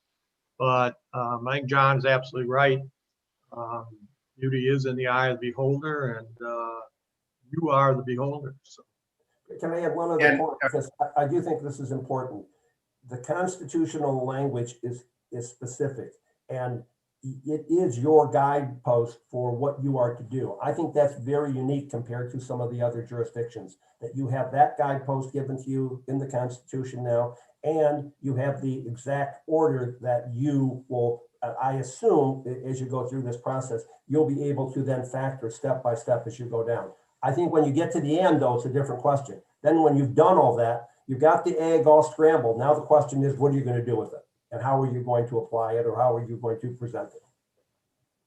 And MC, that is a difference with the California versus Michigan is you have that criteria that they did not have, and you do not have the prohibition on using the partisan data. Right. Other questions? Raise your hand. Or topics? There was one other piece. Oh, Steve has something. Sorry. Go ahead, Steve. Just going to follow up is if I'm understanding what John and Chris are saying, we're going to knock Humpty Dumpty off the wall, and then at the end, we're going to try to put them back together in a way that everybody is going to dislike. And once we do that, then we've done our job. Well, can I make one caveat to that comment? Because I think you're mostly correct, but I think it's not a question that everybody's going to dislike. I think the process is going to be like, I think the procedures used in the process are going to be like, and your goal and your responsibility is not to make anyone particularly happy. It's to abide by the language that the Constitution now requires that you administer. And you're going to do it, I'm sure, with great success. But as I said earlier, I would not worry about what commentaries might come out. I would not worry about what analysis might come out. As I say, thicken your skin in that regard, because people will say whatever they want to say. Your job is to be faithful to the constitutional language that you've been required to impose. And I know you can do it, and you will do it. So I had one more question about, actually, Anthony, go ahead. You can go ahead, MC. I'll go after you. It's Chris, you alluded to this in the history, right? The idea of breaking up townships. What I'm thinking about is being responsible as a commission, being responsible with the tax dollars that we're using ultimately, right? And what I'm imagining is the more transparent our process is, the less likely there's going to be litigation and using tax dollars. I'm also thinking about trying to make sure that I understand what I read, which I think is if we keep townships intact, then we keep the future elections, right, cheaper, or it's easier to administer elections. And so I know this isn't a criteria, but I'm just asking because I want to understand what does make administering elections and keeping it, let's say, using fewer tax dollars, so to speak. And if that's something that I know we can consider it, but just curious if you could share that. Sure. And I would say this, that compared to the 80s and 90s, technology has leveled that out so that it doesn't have such a disparate impact. So think of this. You remember the old lever machines, right? That you went in and you pulled the curtain closed behind you. Well, that could really only have one ballot form on it.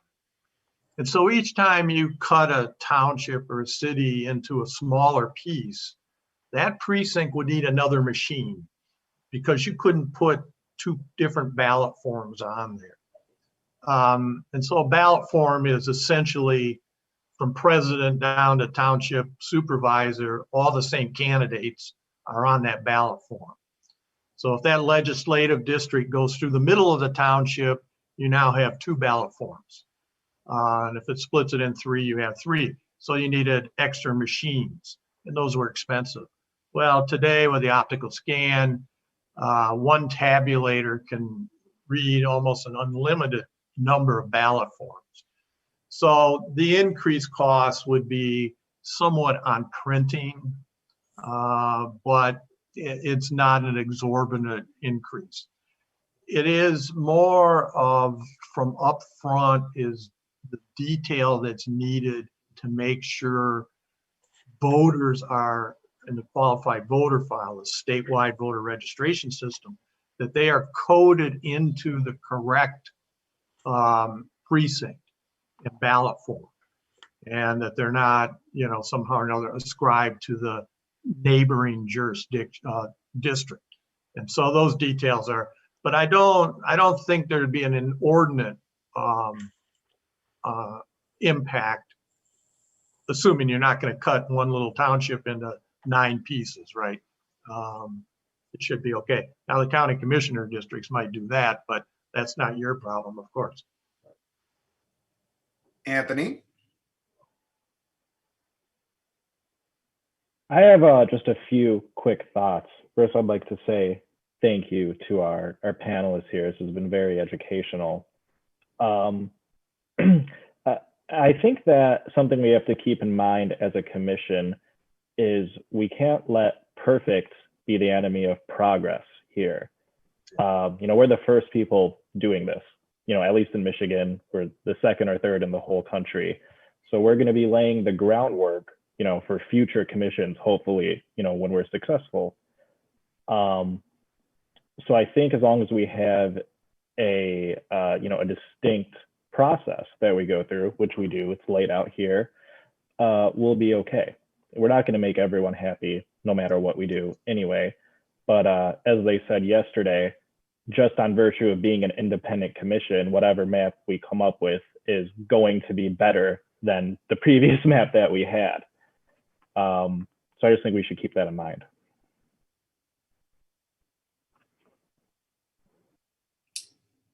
That's a good thought. Other comments or questions? Chris, we haven't talked a whole lot of Michigan specifics yet. You know the state very well. Are there areas of the state geographically that it's going to be very hard to meet these criteria jointly? Are there experiences from the past that they should know about? Well, I think with your charge, with all apportionment, starting in the UP is the easiest place to start. Because there are not a lot of people up there, and probably their community of interest are more limited than elsewhere. Okay, so as you with any of these, whether it's the old city township or the new high priority of community of interest, the Southeast Michigan is going to be your biggest challenge. You've got your highest population. You're going to find likely the largest numbers of communities of interest that'll be identified. And they will overlap jurisdictional lines just because of the population migration over the decades. So it's just more complicated. Now, city township was easier than the community of interest, because the community of interest, while you may end up defining them as being obviously contiguous, they're not necessarily going to fit within a jurisdiction. These populations, again, have moved.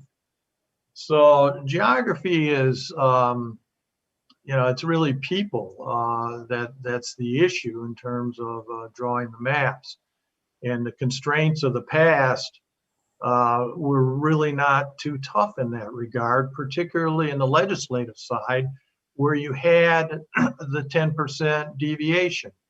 It gave you, we fondly referred to it as sort of the slop factor, right? That not all districts had to be equal down to the absolute number. The congressional, you got to be equal. And that then requires some surgical cutting into cities and townships to grab blocks and tracts, census blocks and tracts, to bring your population up to the zero deviation. So all the areas are going to offer different challenges. And clearly, and I think John has touched on this and likely has much more to say on it, this idea of community of interest, this new concept, is going to occupy, as I'm sure you heard from the California folks, a large proportion of your activity, particularly your beginning activity, because until you have that nailed down, you really can't move forward. Yeah, and if I could just add one thing to that, again, going back to the language of Section 13 with regard to communities of interest, it is to a degree, it is one of the defined terms that you have to operate with. And it says may include, again, now this is permissive, so it gives you more latitude, but may include, but not limited to, population that share cultural or historical characteristics or economic interest. Now, you're not limited to those three, but that certainly gives you a real good start in terms of what you're going to define as communities of interest going forward. Chris and I have exchanged some law review articles on communities of interest. You can read thousands of pages of analysis as to what, and Matt, I know you can do the same thing, as to what communities of interest mean today in these contexts. But I think the fact that the Constitution gives you at least three elements to start with, not that you're limited to those three, but those are three very important ones: cultural or historical characteristics or economic interest. Those are big baskets that give you I think the outline of what you're going to have to do in this particular area. And if I can, and Matt, I know I'm probably jumping out of order, but I would like to jump ahead to one other thing in that regard. And I know that Justin referred to this and Professor Katz referred to this in their presentation. There are all kinds of quote unquote experts out there that you're going to be able to rely upon. I think one of the key things you're going to have to do is, with guidance from the staff that you have available from the Secretary's office at the beginning, and then with your selection of key people going forward, you're going to have to separate the wheat from the chaff here. And you're going to have to find out who really are the experts as opposed to who are the proponents of positions hiding under the cloak of expertise, because you're going to see those too. So, you have an incredible opportunity with the authority that you have to hire experts, hire consultants. You're going to be able to get the kind of resources, because I think this is alluded to earlier today. None of you have an expertise in this area, though. I think Ed, I think you're the engineer, if I recall correctly, that has that specificity of detail that you're going to be getting into here on a regular basis. But finding those people and working with them is going to be a real challenge. And that's one I think Chris has alluded to right out of the box, that you're going to have to do relatively quickly. You're going to have to marshal who are those potential sources of expertise, and why should one be chosen versus another. And just to add our willingness to help, the institute I direct oversees the political leadership program that has equal numbers of Democrats and Republicans. We train the newly elected legislators when they arrive in December. And so if you want to say, we have an expert saying this, who disagrees with them, we're happy to do that for you, or compile panels. And Secretary of State's office would help, as well as would Tom Avaco, the moderator of the last panel, and his institute at the University of Michigan. So there's a lot of folks willing to help you compile expertise, and we can very much find people. We can always find people who disagree with something you've been hearing, if you want to hear another side. Hey, Matt, I'd add one more geographic thing. I found this interesting in California. There are jurisdictions that do not want to be paired with other jurisdictions. And that I think you will hear a little bit about as you move through.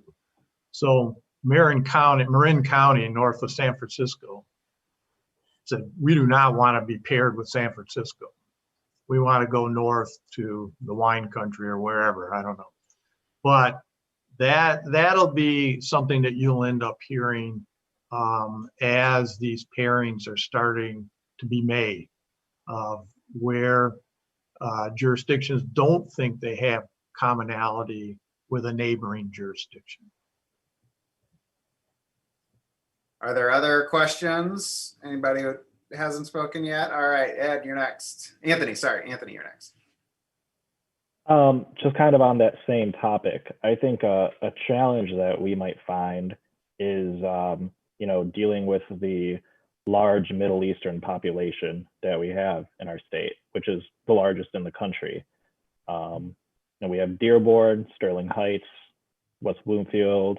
There's a big conglomerate of Middle Easterners, and there was no ethnicity question for that on the census. So figuring out exactly where they live and where to divide that community of interest is something we might find challenging. I think that's a great point. I'm not sure it's as challenging as you might think initially, but it's an absolutely great and valid point. This is an absolute unique and completely different consideration than we've dealt with in the past. An exciting opportunity to really change the face of representation. Other questions? Yes, Cynthia. So, piggybacking on Anthony's comment, how do we find that information? Where is that information available? Matt, maybe you should answer that. It is a hard to reach population. We actually do the Arab Chaldean survey for the state health department, and they are hard to reach, but not unidentifiable. But yeah, that is the kind of thing you're going to have to deal with also in how they self-define. You know, only part of that community shares a religious background, obviously. And so you might hear different things on that, on those grounds. John, do you want to say a little bit about, they just heard some very specific criteria for dealing with race in the Voting Rights Act. How much should they be kind of using that same set of data requirements and identification of groups and their voting histories when it comes to these other communities of interest? Well, definitely under Section 2 of the Voting Rights Act, you have to. So that one is not really hard to answer. For race. But I'm asking if they come up with another one, an economic interest, or should they be trying to do all the same things they're doing for race? That's a great question. Well, obviously, the answer is yes, they should be. And you're gonna have so much statistical data and information that can be done. But the answer is yes, you should be using race. You have to use it on the congressional districts. And again, I apologize. I don't know. Did we get into cracking or packing in any of the previous sessions? I think you did. So I don't need to. But I would do it a little bit. Why don't you at least talk about the trade-off there between, say, having a racial group well represented in a district and how that might impact the partisan composition? Well, number one, you can pack a district so that you minimize the impact of a racially distinct group much easier than I think most people would appreciate. So that means you conglomerate all of the members of that particular racial group so that you do not have a spread of their influence on other groups. That's the packing concept. The cracking one is you can take it to the other extent and you can disperse the racial components into different districts so that they're basically unrepresented in terms of their circle of concern or their circle of interest. So yeah, it's one that you have to do at the federal level without a doubt under Section 2 of the Voting Rights Act. Number two, you're gonna that's one of the factors that you're going to be using as you go throughout all of this data going forward. You're going to see it everywhere. You're going to have a better understanding, obviously, as you get further into it. But the reality is, yeah, it's a very important factor that's going to have to be considered. And then, not to jump ahead, but I think this was referenced earlier. At the end of all this, there's almost certainly going to be litigation. That's not your concern right now, but there's certainly going to be litigation. And I heard the words that I loved earlier today about transparency. I mean, that's something we've not had historically in redistricting, was transparency. If anything, think of redistricting was much like the Wizard of Oz. I mean, you had someone behind a curtain, and all of a sudden you had a proclamation or determination, and that was it. Here, any challenges going forward are going to be replete with data, going to be replete with a public hearing transcripts, replete with comments from the public, comments from the partisan representation, whether it be Democrat or Republican, or even minor parties are going to be able to have that same impact. So that's going to change the results of what you do, I think, tremendously from the implementation and the challenge phase of what might happen. Because I can guarantee you there's going to be litigation. I absolutely guarantee it. Chris. So we're a little bit over time, and we started a little bit late though, so maybe we got 1 minute left. I just want to make sure that we got any question that didn't get answered from the commissioners or any last thoughts, or else we'll let Chris have it. All right. I would just say that for the purposes of African Americans, so really only the Detroit area is where they rose up in the numbers that the Voting Rights Act would kick in. So that's all off the boards now. I mean, that's there, but so you have African American communities all over the state that will now become communities of interest that will have consideration, which they did not before. And the other point is that every community of interest is likely to have some political bent one way or the other, right? So you can't just say, well, this group is all Democratic and this is all Republican. When you put all these together, you're going to see they're going to lean one way or the other. So politics is not being taken out of this. It's being managed. And I think that, you should not set an expectation that this is an apolitical exercise. It's not. And even the politics of becoming a recognized community of interest is something you're going to run into. There's going to be, groups really pushing to get other groups in, and other groups that aren't as well organized may not make the cut or may not show up. And there should be outreach efforts. And the last thing I'll say is that I hope the legislature gives you the budget that you need to do the job correctly.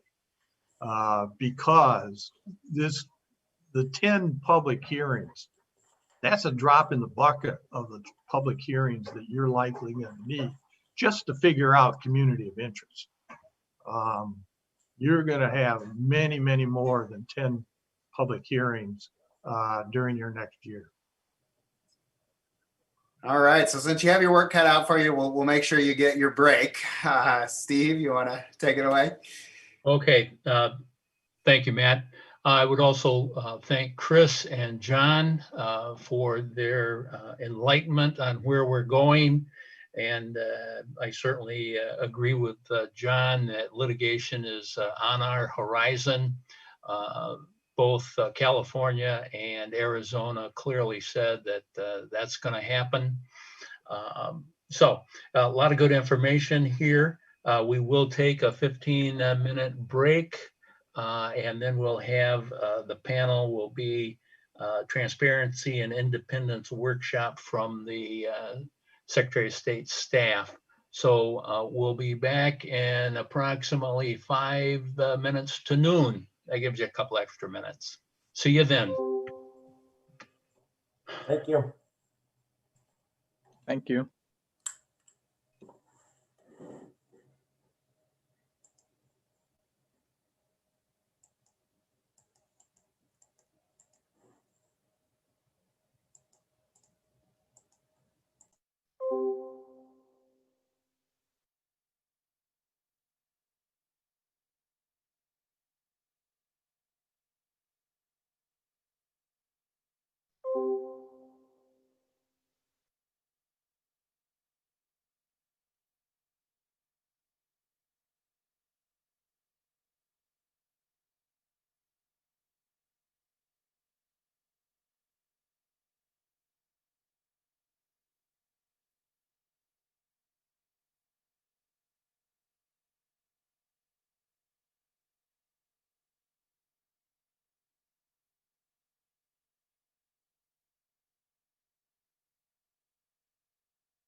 Steve, can you hear me?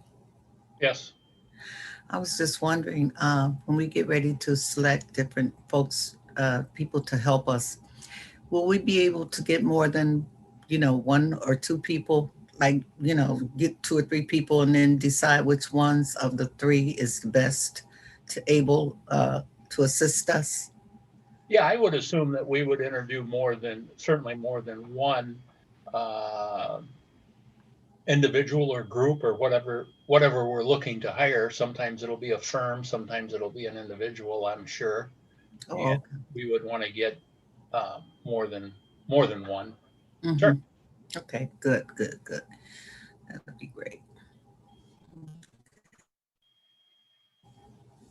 When do you think we'll be starting when we're going to start up? Well, I think that's probably going to be part of the discussion this afternoon of what the timeline is going to start looking like. Okay. And from what my take from what I heard yesterday is we're probably behind already. Yeah, I kind of thought so too. Let's see, do we have everybody back? I think so. Okay. First off, welcome back. We now have the final panel discussion for the morning, and not much of that left, so you guys got to talk fast. No, we got 45 minutes. We're running a little behind, but that's okay. This will be the staff and of the Department of State on transparency and independence workshop. And I will, I guess I'm going to turn this over to Sally. Thanks, and hello, everybody. For those of you just joining in the public, my name is Sally Marsh, and I'm the Director of Special Projects at the Department of State.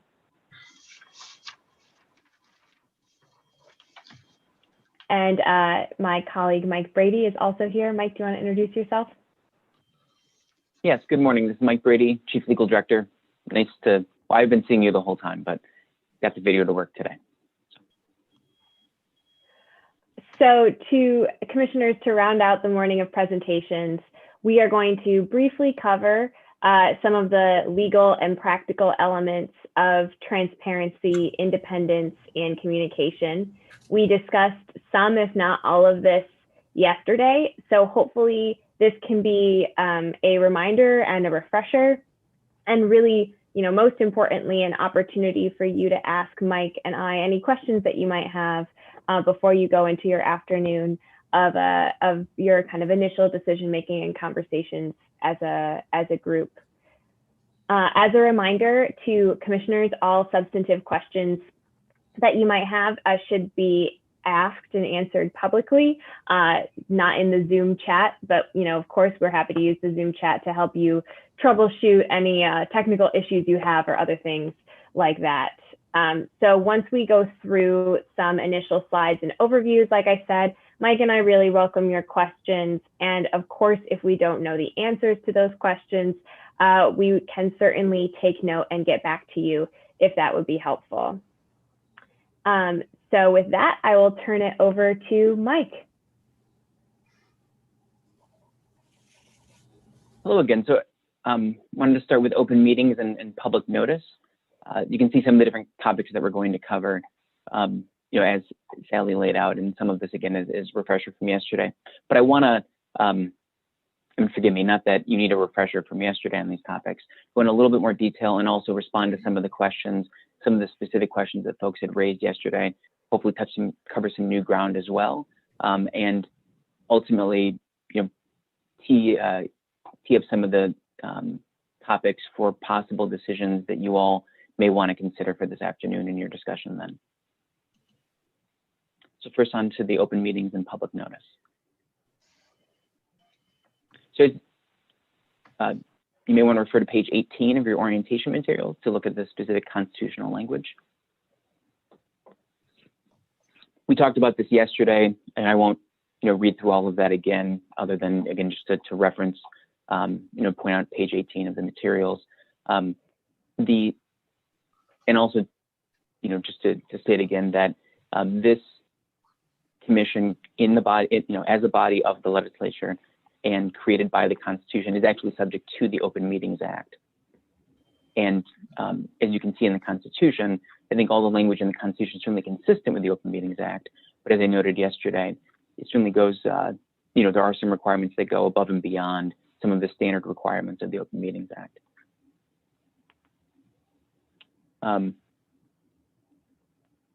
One of the things that I would say is certainly consistent would be the importance of having public notice. Some of this seems very straightforward. Of course, you're having a public meeting, you want to hear from the public, and there are rules in place to guide how you let the public know about that meeting, how much time you give in that notice. You can always give more time than is required, but there's minimums that are laid out in the law.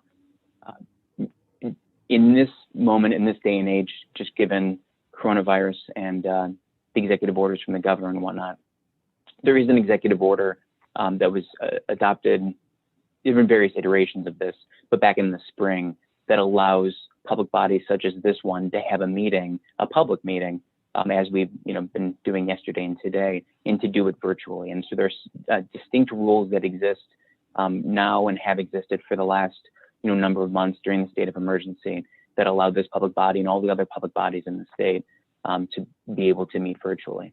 So we can certainly relay along that executive order. Needless to say, the notice for this meeting and the other ways in which we've organized this meeting are all consistent with that executive order. And the executive order takes steps to try to respect as much as possible the rules and general standards of the Open Meetings Act, while also complying with this moment with quarantining and social distancing and the like.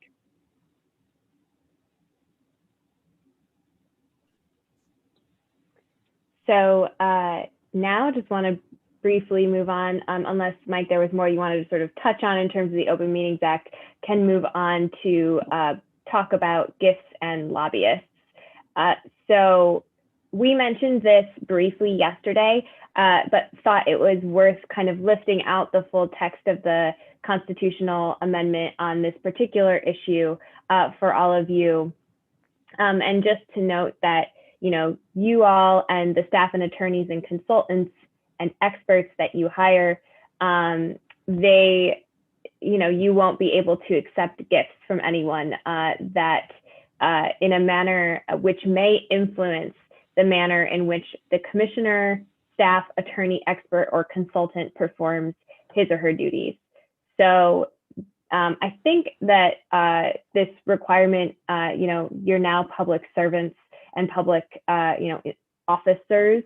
And if you have any questions about that, we're happy to answer any questions you might have, or get the answer if we don't have it.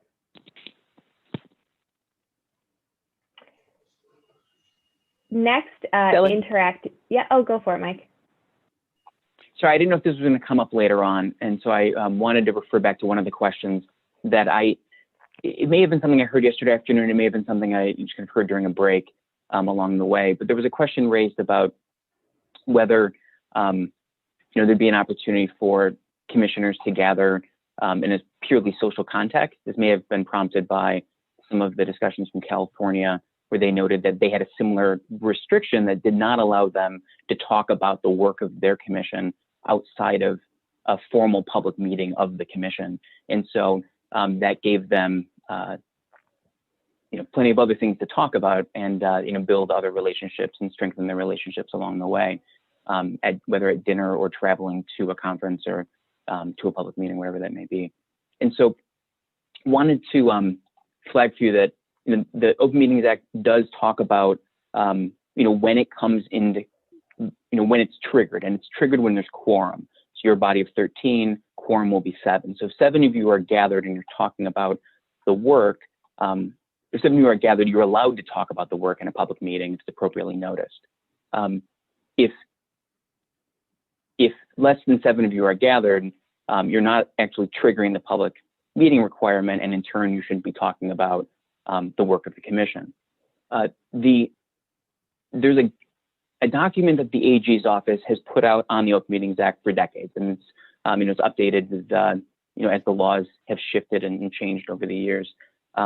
We can certainly relay this along to you and make sure that you have it. On page 8 of that document, it does refer to this question. It says, may a quorum of a board gather outside of an open meeting without violating the Open Meetings Act? And it says yes in some instances. It says, in addition to a purely social gathering or chance gathering that does not involve discussions of public policy among members of the board, a quorum may accept invitation to address a civic organization, listen to concerns of a neighborhood organization, or observe demonstrations if the board does not deliberate toward or make a decision.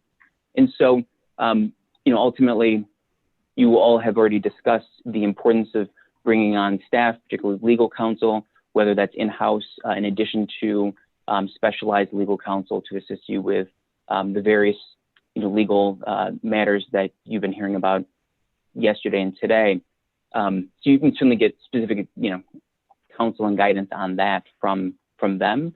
But I at least wanted to flag for you to say this is not a unique question. It is a question that, in fact, has been answered by the AG's office, over the course of the Open Meetings Act in Michigan's history. And there may very well be an opportunity for you all, once social distancing and other things, allow, to have a purely social gathering. So I just want to flag that as a specific question, or as a response to one of the specific questions that I heard along the way.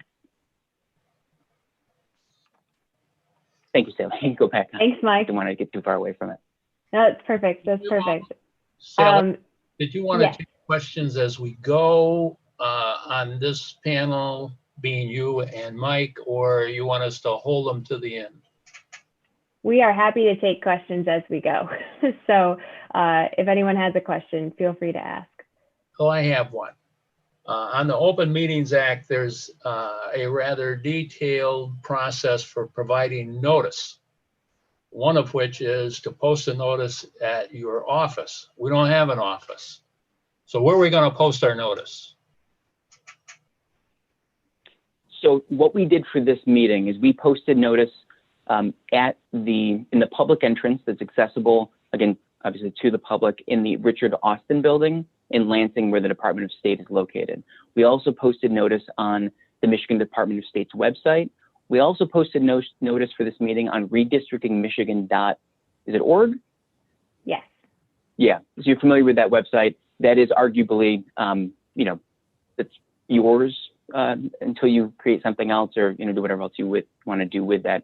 We also sent notice of this, sent notice of this meeting to the Secretary of the Senate and maybe the Clerk of the House. Forgive me if that's not the technical term, but the point is we sent it to both bodies of the legislature and asked them to post it consistent with their standard practice for posting notice. All of that definitely satisfies the requirements and probably does more than satisfies the requirements of the Open Meetings Act.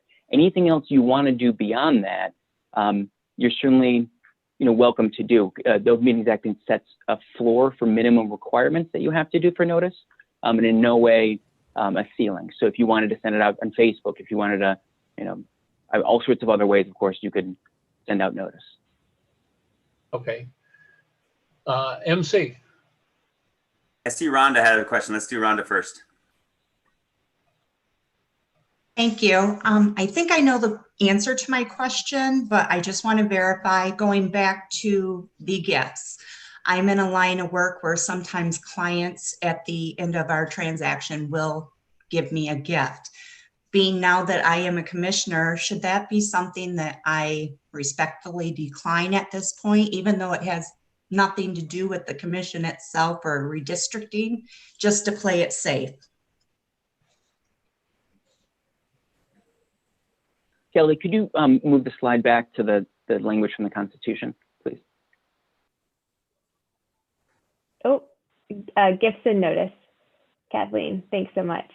Sorry, gifts and lobbyists, I think is the title of the slide. So it's, there we go, perfect. So just to read through this, because as I certainly appreciate the question.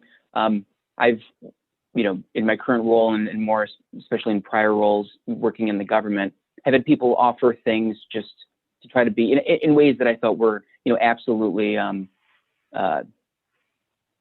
coming from a good place and just like, some small token gift, here or there. That said, as a public servant, I'm certainly very, very mindful of either basically any, if only even the perception that something could be, inappropriate. And so I absolutely understand your question and appreciate it. That said, and along those lines, the state of Michigan itself has guidelines and standards for its employees. However, you all are not employees of the state of Michigan, strictly speaking. You're commissioners for this board. And so the relevant language is this language here in the Constitution. Just to go back to that. So the commission, its members, which is you, may not directly or indirectly solicit or accept any gift, blah, blah, blah, of value greater than $20 for the benefit of any person or organization, which may influence the manner in which the commission, staff, attorney, expert, or consultant performs his or her duties. So a few of the things that stand out here, it certainly applies to you as an individual. It does put a limit on, or it imposes a limit to say not more than $20. So, there's certainly important to exercise your judgment on this. But just to say, if somebody, I don't know the particular line of work, but if someone were to, walk in and say, I really appreciate that thing you did for me, and here's, like a smoothie or something, and I stopped by the store and thought I'd give it, or I made you some cookies or something like that. That's a real nice gesture. And applying that gesture of somebody picking up some cookies and dropping them off to your office, I don't know which cookies they are, but I would imagine that'd come in under $20, and that's something along those lines, or they bought you a coffee, right? And so now you can imagine, and maybe there are folks watching this who could hear it and say, oh, sure, but if you added all those things up, and if somebody really wanted to milk the system and they got a coffee every single day for them and their family for the next year, that's obviously a different thing. And I'm trusting to you all as people of integrity to do the right thing here. But what I heard in your question was somebody who wants to reach out, they appreciate the work that you did. They dropped off some baked goods. They dropped off a coffee. Something just, on a hot day, they dropped off a slushy or something and said, thank you. My read of this, and I'm not your lawyer, but I would say my read of this is that I think that fits. I think that fits within this language of the Constitution. And when you have your own lawyer, you can certainly ask those questions. I think having seen some of these things, and Steve, you undoubtedly have experience with this as well, given your own practice of law. But when I see, something along those lines, it also says like, which may influence the manner in which. And so in some situations, like, can your family member still give you a gift? Can your friend of 30 years still give you a gift on your birthday? I've only ever seen the answer there is yes. Unless your friend of 30 years happens to be the chair of one of the political parties who's now, instead of giving you, tickets to the movie, is buying you tickets to the Super Bowl, right? Like that would be a different thing. But in terms of the relationship and the history, and, this is my friend of 30 years. We went to college together. We did, this or that, like godfather to my children, something along those lines. Like that's not what this is really talking about. And I think that the language that's in this part of the Constitution strikes me, again, as one person who's not your lawyer, as fitting that. Does that make sense? It makes sense. I think I certainly agree, Mike. And I think the key is that the gift has to be directed to influence us or us individually in our duties as commissioners. If they're giving you a gift as a realtor for having gotten them a great rate on their mortgage, that's certainly not influencing you as a commissioner.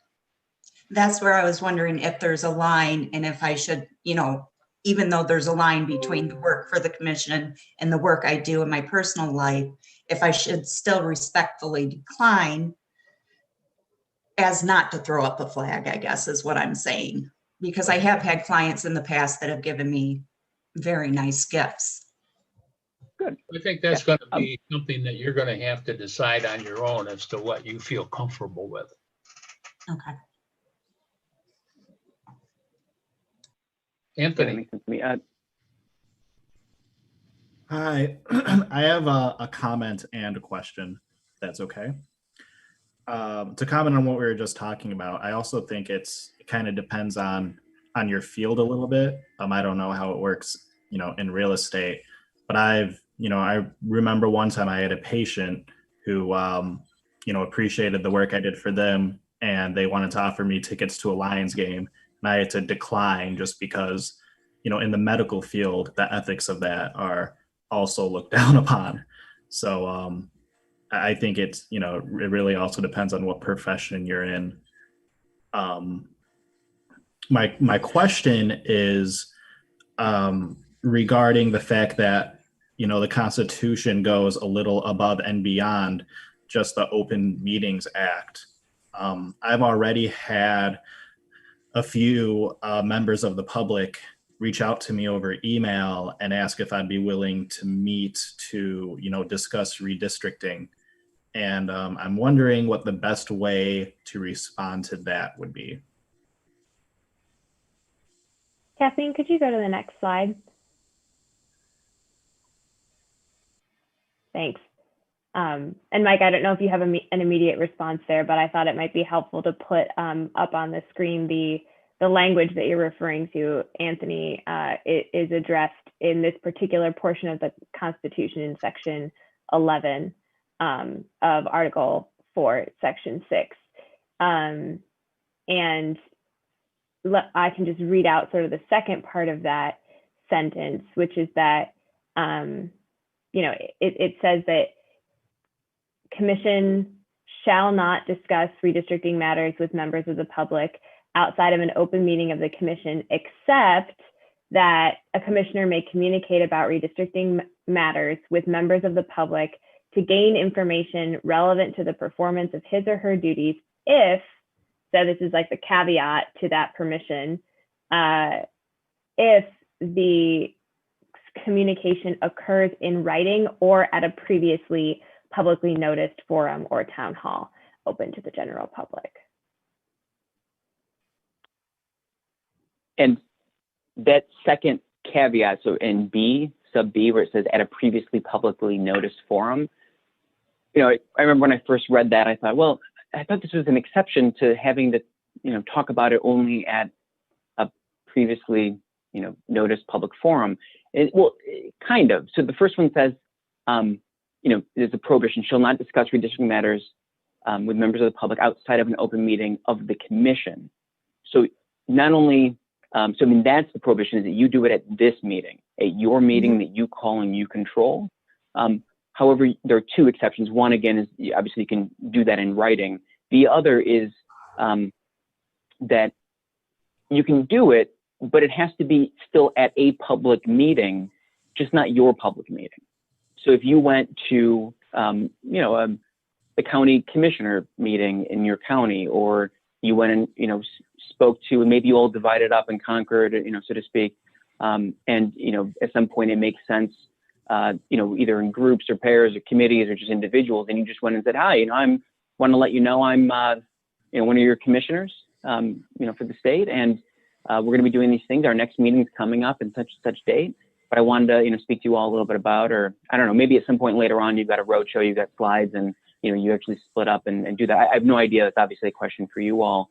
But you'd be allowed to have a conversation about redistricting at some other public meeting. Again, like a meeting of the legislature, a meeting of the county commission, a meeting of your city council, a meeting of your township board, et cetera, et cetera. So Anthony, to your question, the way that I'd probably handle that would be, and maybe, again, if it would be helpful, and you guys want us to, perhaps Sally, could even take a stab at initial draft, but have, you're going to be getting, this is just the very beginning of this, right? If you haven't, if you other commissioners have not received this question yet, you will. And so I almost wonder if, some sort of, standard response like, thank you so much for your email. My thought would be, as an aside, that I, always want to assume that people are acting in good faith, and that people are reaching out because they feel like they can be, that you're accessible to them. Each of you in a different way is accessible to somebody else. And so I want to respect and, their outreach and assume that it's coming from a good place until hopefully, it doesn't be proven otherwise. But just to be able to, thank you so much for reaching out. We really appreciate that. Unfortunately, I, won't be able to meet you individually for coffee or otherwise, or speak with you to talk, per the requirements in the Constitution, blah, blah. You don't want to make it sound too legalese, just someone trying to reach out to you, but also get it right to the Constitution, because that's actually the language that's at issue here. And I would say for your own, frankly, for your own protection, but also for the guidelines and just letting folks know that there are rules of the road that are a little different here, or perhaps significantly different here than for other public bodies or other public officials. And so the sooner that they know that, the sooner that, they'll know what the rules of the road are, and they, will be able to stay within those as well. And say, maybe you end with something like, that said, I'd love to get any feedback, that you want in writing, and I can respond to you in writing. And of course, we'd love to have you at our, upcoming meetings. The next meeting is this date. You can find it through Zoom, or you can also, look at redistrictingmichigan.org, where you'll find our full schedule and our full calendar of events or something like that. But, just respecting that, assuming people are coming from a good place. And I don't know if that answers your question, Anthony. Maybe you guys each draft that in a different way, but that's what I would write personally. Well, I'm just kind of, thank you for that answer. That does answer most of it, but I still wonder, like, what exactly does member of the public mean? For example, I take this to read that, even if let's say I had a question that I wanted to ask one of our content experts, I take this to read as I can't just give them a call and ask them the question, to help make my job easier in, making informed and educated decisions. What you certainly, I read it that way as well. Yeah, and just to add to that, and Mike, please correct me if I'm wrong, but what you could do for those content experts, and what this commission could do, is ask those questions in writing and ask for written response, or invite those experts to come before the commission and provide further context or answer further questions that you all might have. And individually, because it allows this in writing, you can do that. The one word of caution I'd have there is not for you individually, but to say, if your thought process was then, this is a really great email response, let me forward this to the rest, to all my new friends on the commission, so everybody can see this. Well, when you do that, it runs the risk that if somebody replies and says, oh, well, what about this, what about that? At some point, there's case law around the Open Meetings Act where other public bodies were ultimately found by a court to be trying to get around the public meeting requirement.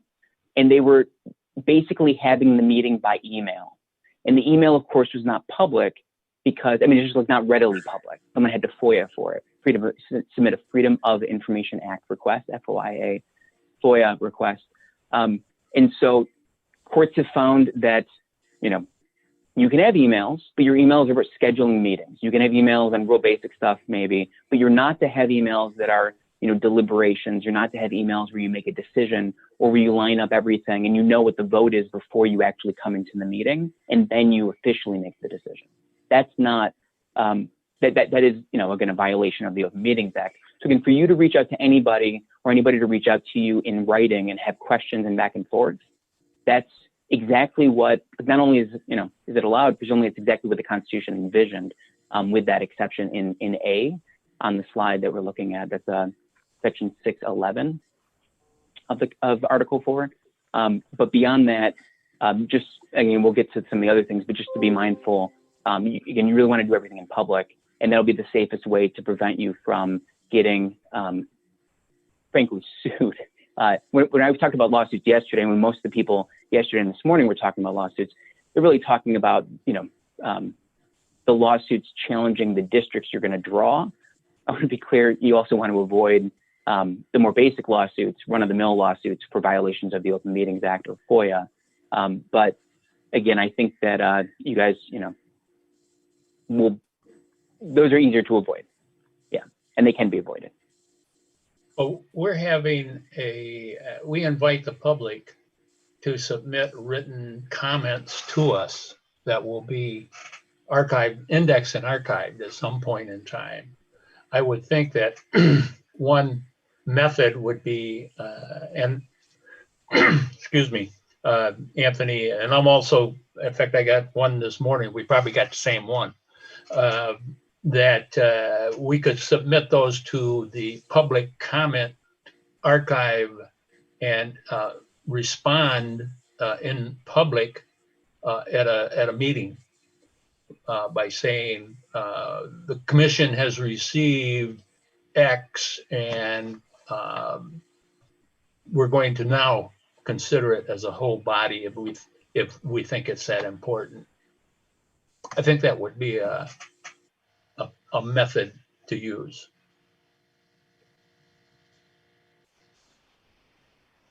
What do you think, Mike? I think that makes a lot of sense. I just raised my hand. Your suggestion, Steve, brought to mind more or less what we did, that is Sally and I and Sarah and the rest of the team at the Department of State in, a year ago, over a year ago, as we were looking and unpacking this amendment to the Constitution and then developing the application and all of that. So we created a distinct email address called, I believe it's redistricting@michigan.gov. And so if we got any public comment, on our website, we said, if you have public comment, if you have questions or any sort of feedback, please send it there. Sometimes people would just send it some other route, and we would always forward it there because that became the depository of record for us, because we wanted to make sure, of course, there are actually record retention laws, and we'll get to that in a little bit, but we also just wanted to make sure that we had record of everything in the same place so that we'd be able to avoid any sort of, if there was ever a lawsuit or other things on that specific topic, that they wouldn't have to search through all of my emails and all of Sally's emails and all of Sarah's emails. They could go to redistricting@michigan.gov and it would be the authoritative source and record of these things. And that worked out well for us. And I know other public bodies, handle something similar. So I think that's a fine idea. Okay. And commissioners, what might be helpful, I know we're running close to our scheduled end of 12:30, but we can go a little bit longer. And what might be helpful is Mike and I were planning on addressing kind of these questions that you're starting to get to in terms of the public record and record retention. So if we could move on to talk about those and then continue answering questions as we go. I'm wondering if some of the upcoming slides might help further clarify some of these questions we're having. You guys are going to be around this afternoon with us, right? Yes, we will be. Always. Yeah. Why don't we do it this way? Because we are obviously going to run over, and that's okay. We got nowhere to go. Go ahead through your slides. Let's hold the questions till the end. Write them down so you don't forget them, and then we will we'll take them up after lunch. Anybody has an objection, raise your hand. If not, Sally and Mike, go ahead. All right. So moving on, one thing I did want to mention before we move on from this slide is just a sort of thing to raise from a practical matter, is that, in addition to talking about as a group, the public record and record retention elements that we're about to discuss, you all might also consider determining how you want to handle media requests as a group, either before or after you potentially hire staff to have that be their responsibility. I did want to kind of flag that element of interacting with the public, which is certainly inclusive of the media. So, so that's an element to think about and perhaps talk about as a group. But moving on to the, let's go to the next slide after that to just briefly talk about public records. So we did touch on this yesterday, but just to reiterate a couple of the pieces that you see on the screen here, maintaining the public record according to the Constitution is required for all of you in the public comment or map submissions or other submissions you might receive from the public. Those are considered public records according to the Constitution. They're also, and this might be helpful in clarifying some of the transparency requirements upon you. The second bullet on the slide is all decisions of the commission shall be recorded, and the record of its decisions shall be readily available to any member of the public without charge. So right, this level of transparency that all of the decisions and your record of decisions will be made available to the public. I think that's, for me at least, a helpful way of thinking about the requirements of the Open Meetings Act, that they're publicly noticed meetings where decisions and substantive conversation occur. So then to move on to the next slide, public records are also required by the Constitution in relationship to the maps that you all will develop, which of course is your central charge. So the Constitution does say that after developing at least one proposed redistricting plan for each type of district, so this is, when we were talking about the different rounds of mapping, you shall publish the proposed redistricting plans and any data and supporting materials used to develop those plans. So again, sort of transparency and doing this process out in the open. And then our office, the Secretary of State, shall keep a record of a public record of all of the proceedings of the commission and shall publish and distribute each plan and required documentation. So again, just further kind of re-emphasizing the fact that your work is the public record, and the maps that you will create is part of the public record as well. Mike, did you have anything to add there, or do you want to talk about record retention? So I was going to talk about record retention there, so I guess you can move it right into it. Perfect. The one you were talking about what is a record, and then the natural next question is how do you keep it? The only thing I might add in terms of what would qualify as a record will be, as noted before, these meetings are being transcribed. That is a record. It needs to be maintained as well. It will be maintained. The video recording itself is also a record, and that will be maintained. So there's that. And then anything that, all the materials that we sent to you in advance, the materials that we've referenced, those are all, of course, records. Those are all, I think they're actually on our website already, or on your website already. So there's that. I think, beyond that, frankly, any of the emails that have come are also records. And so this is one of the questions, forgive me, was it someone asked yesterday? I think it might be Doug. I don't know. But anyway, someone asked a great question yesterday about emails, or maybe I just got this otherwise and may have mentioned it to Sally and she relayed it to me. Just asking about discovery and, other documents and whether, those could come through. I wanted to flag, as I spoke about this briefly yesterday in the context of that question, mentioned discovery. This commission is also a public body by the definition of public body in the Michigan Freedom of Information Act, which means that folks from the public can file a request for information there as well. I think the both Freedom of Information Act and Open Meetings Act are referred to around the country as being what's known as like sunshine laws, with this idea that, you pull back the, you open the door, you get the sunshine in, let everybody see what's going on. With just a fundamental belief in that from the courts and from the legislature, that only good things come from the people knowing what their government is doing. I would say the easiest way to administer FOIA, as an aside, is just to put everything public. And so you guys are already required to have so many things done publicly anyways. You're not supposed to be, again, you can have individual communications with folks per the exception that we talked about earlier, and that's in the Constitution. But, keeping a record of that and sending it on to the central place.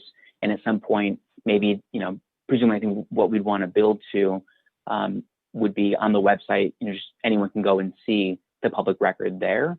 So then when somebody submits a FOIA request, I want to see all your, comments you've received. Like, oh, it's actually on our website already. That makes it real easy to respond to that. From an administrative perspective, it also, I think, shows this commission as being an absolute leader in the state in terms of public transparency and just like putting everything out there. So all the materials we gave you are already on the website.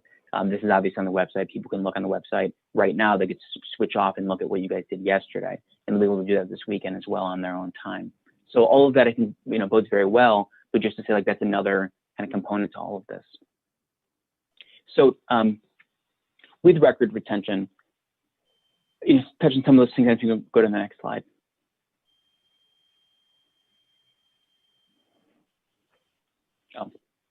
So where I was going to go with that is to say, just a question about discovery, about FOIA, about record retention.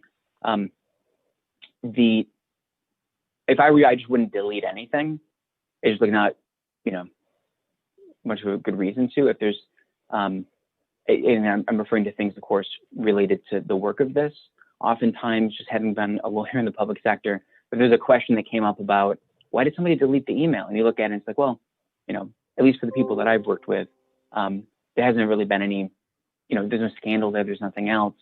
And so it's just easier to not even, be able to have a question. Again, it's either impropriety or the question of the appearance of impropriety. And, so many folks, may jump to a conclusion. And I personally find it easier, and I advise my clients accordingly, just to say, why even bother with the question? You can have set it up accordingly. I think along those lines, as citizens in our state who stepped up to serve, so many of you are, you're of course all at this point using your personal email. One of the things that I would highly recommend to you would be that we find a way for, to get you a government email account. Government email has, generally speaking, better security. There's a lot of security the state goes into, and the government, as I understand it, not to say it can't be hacked, but it tends to be, much stronger, as I understand that. And so that would be just a generally speaking good idea. As transparent as you all are and are going to be, maybe the hacking concern isn't, the top concern, but at the very least, having a separate email account provides a bright line for you all about what work is public and what work is private, and what work is for the commission and what work is everything else.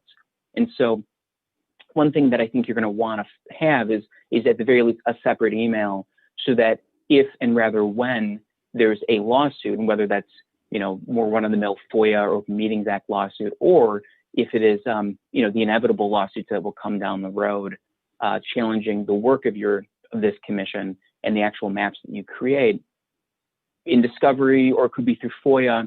So I want to get into your email address, and once they get in there, this email is right next to your other email.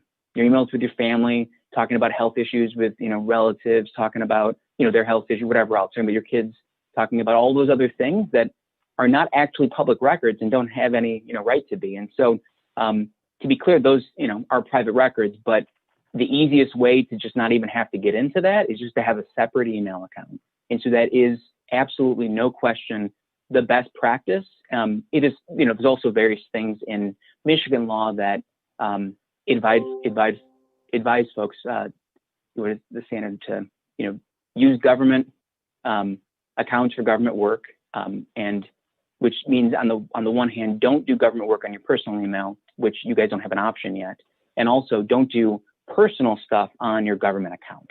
And so it cuts both ways. And if you follow those those guidelines, I think, you're really going to be fine when it comes to record retention.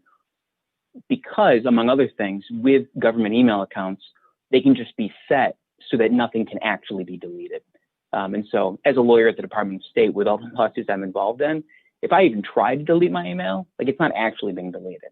And so I don't even have to worry about it. I don't try, I don't whatever else, but just to say, I know that that's all like built in as a protection, and it's built in just for the larger system. And then you approach your work accordingly, and you just won't even have to worry about any of your personal emails, anything else. You just keep it, fully separate. So that's something that I certainly advise. I think that would actually go a longer way to the question of record retention, like what records are required, and then how you actually maintain those records than anything else. One piece to kind of tie it back to some prior conversations, some things that came up yesterday. You all are a body of the legislature. We exist to serve you at your direction, at your request. If you'd like us to work with the legislature to find a way to set up government emails account for you, we'd be happy to do that. I don't want to make it too formal, but just to say, like, Sally and I need that direction from you this afternoon at some point. And so once you authorize us to do that as one of your decisions, again, if you authorize us to do that, then we'd be able to take that and act with the folks at the legislature. We've already had some conversations there, but they know and absolutely respect your independence, as do we. So we're just trying to thread the needle of being, anticipating some issues, providing some basic ideas of how you might resolve those, but at the same time respecting your autonomy and independence, and just making all of that clear.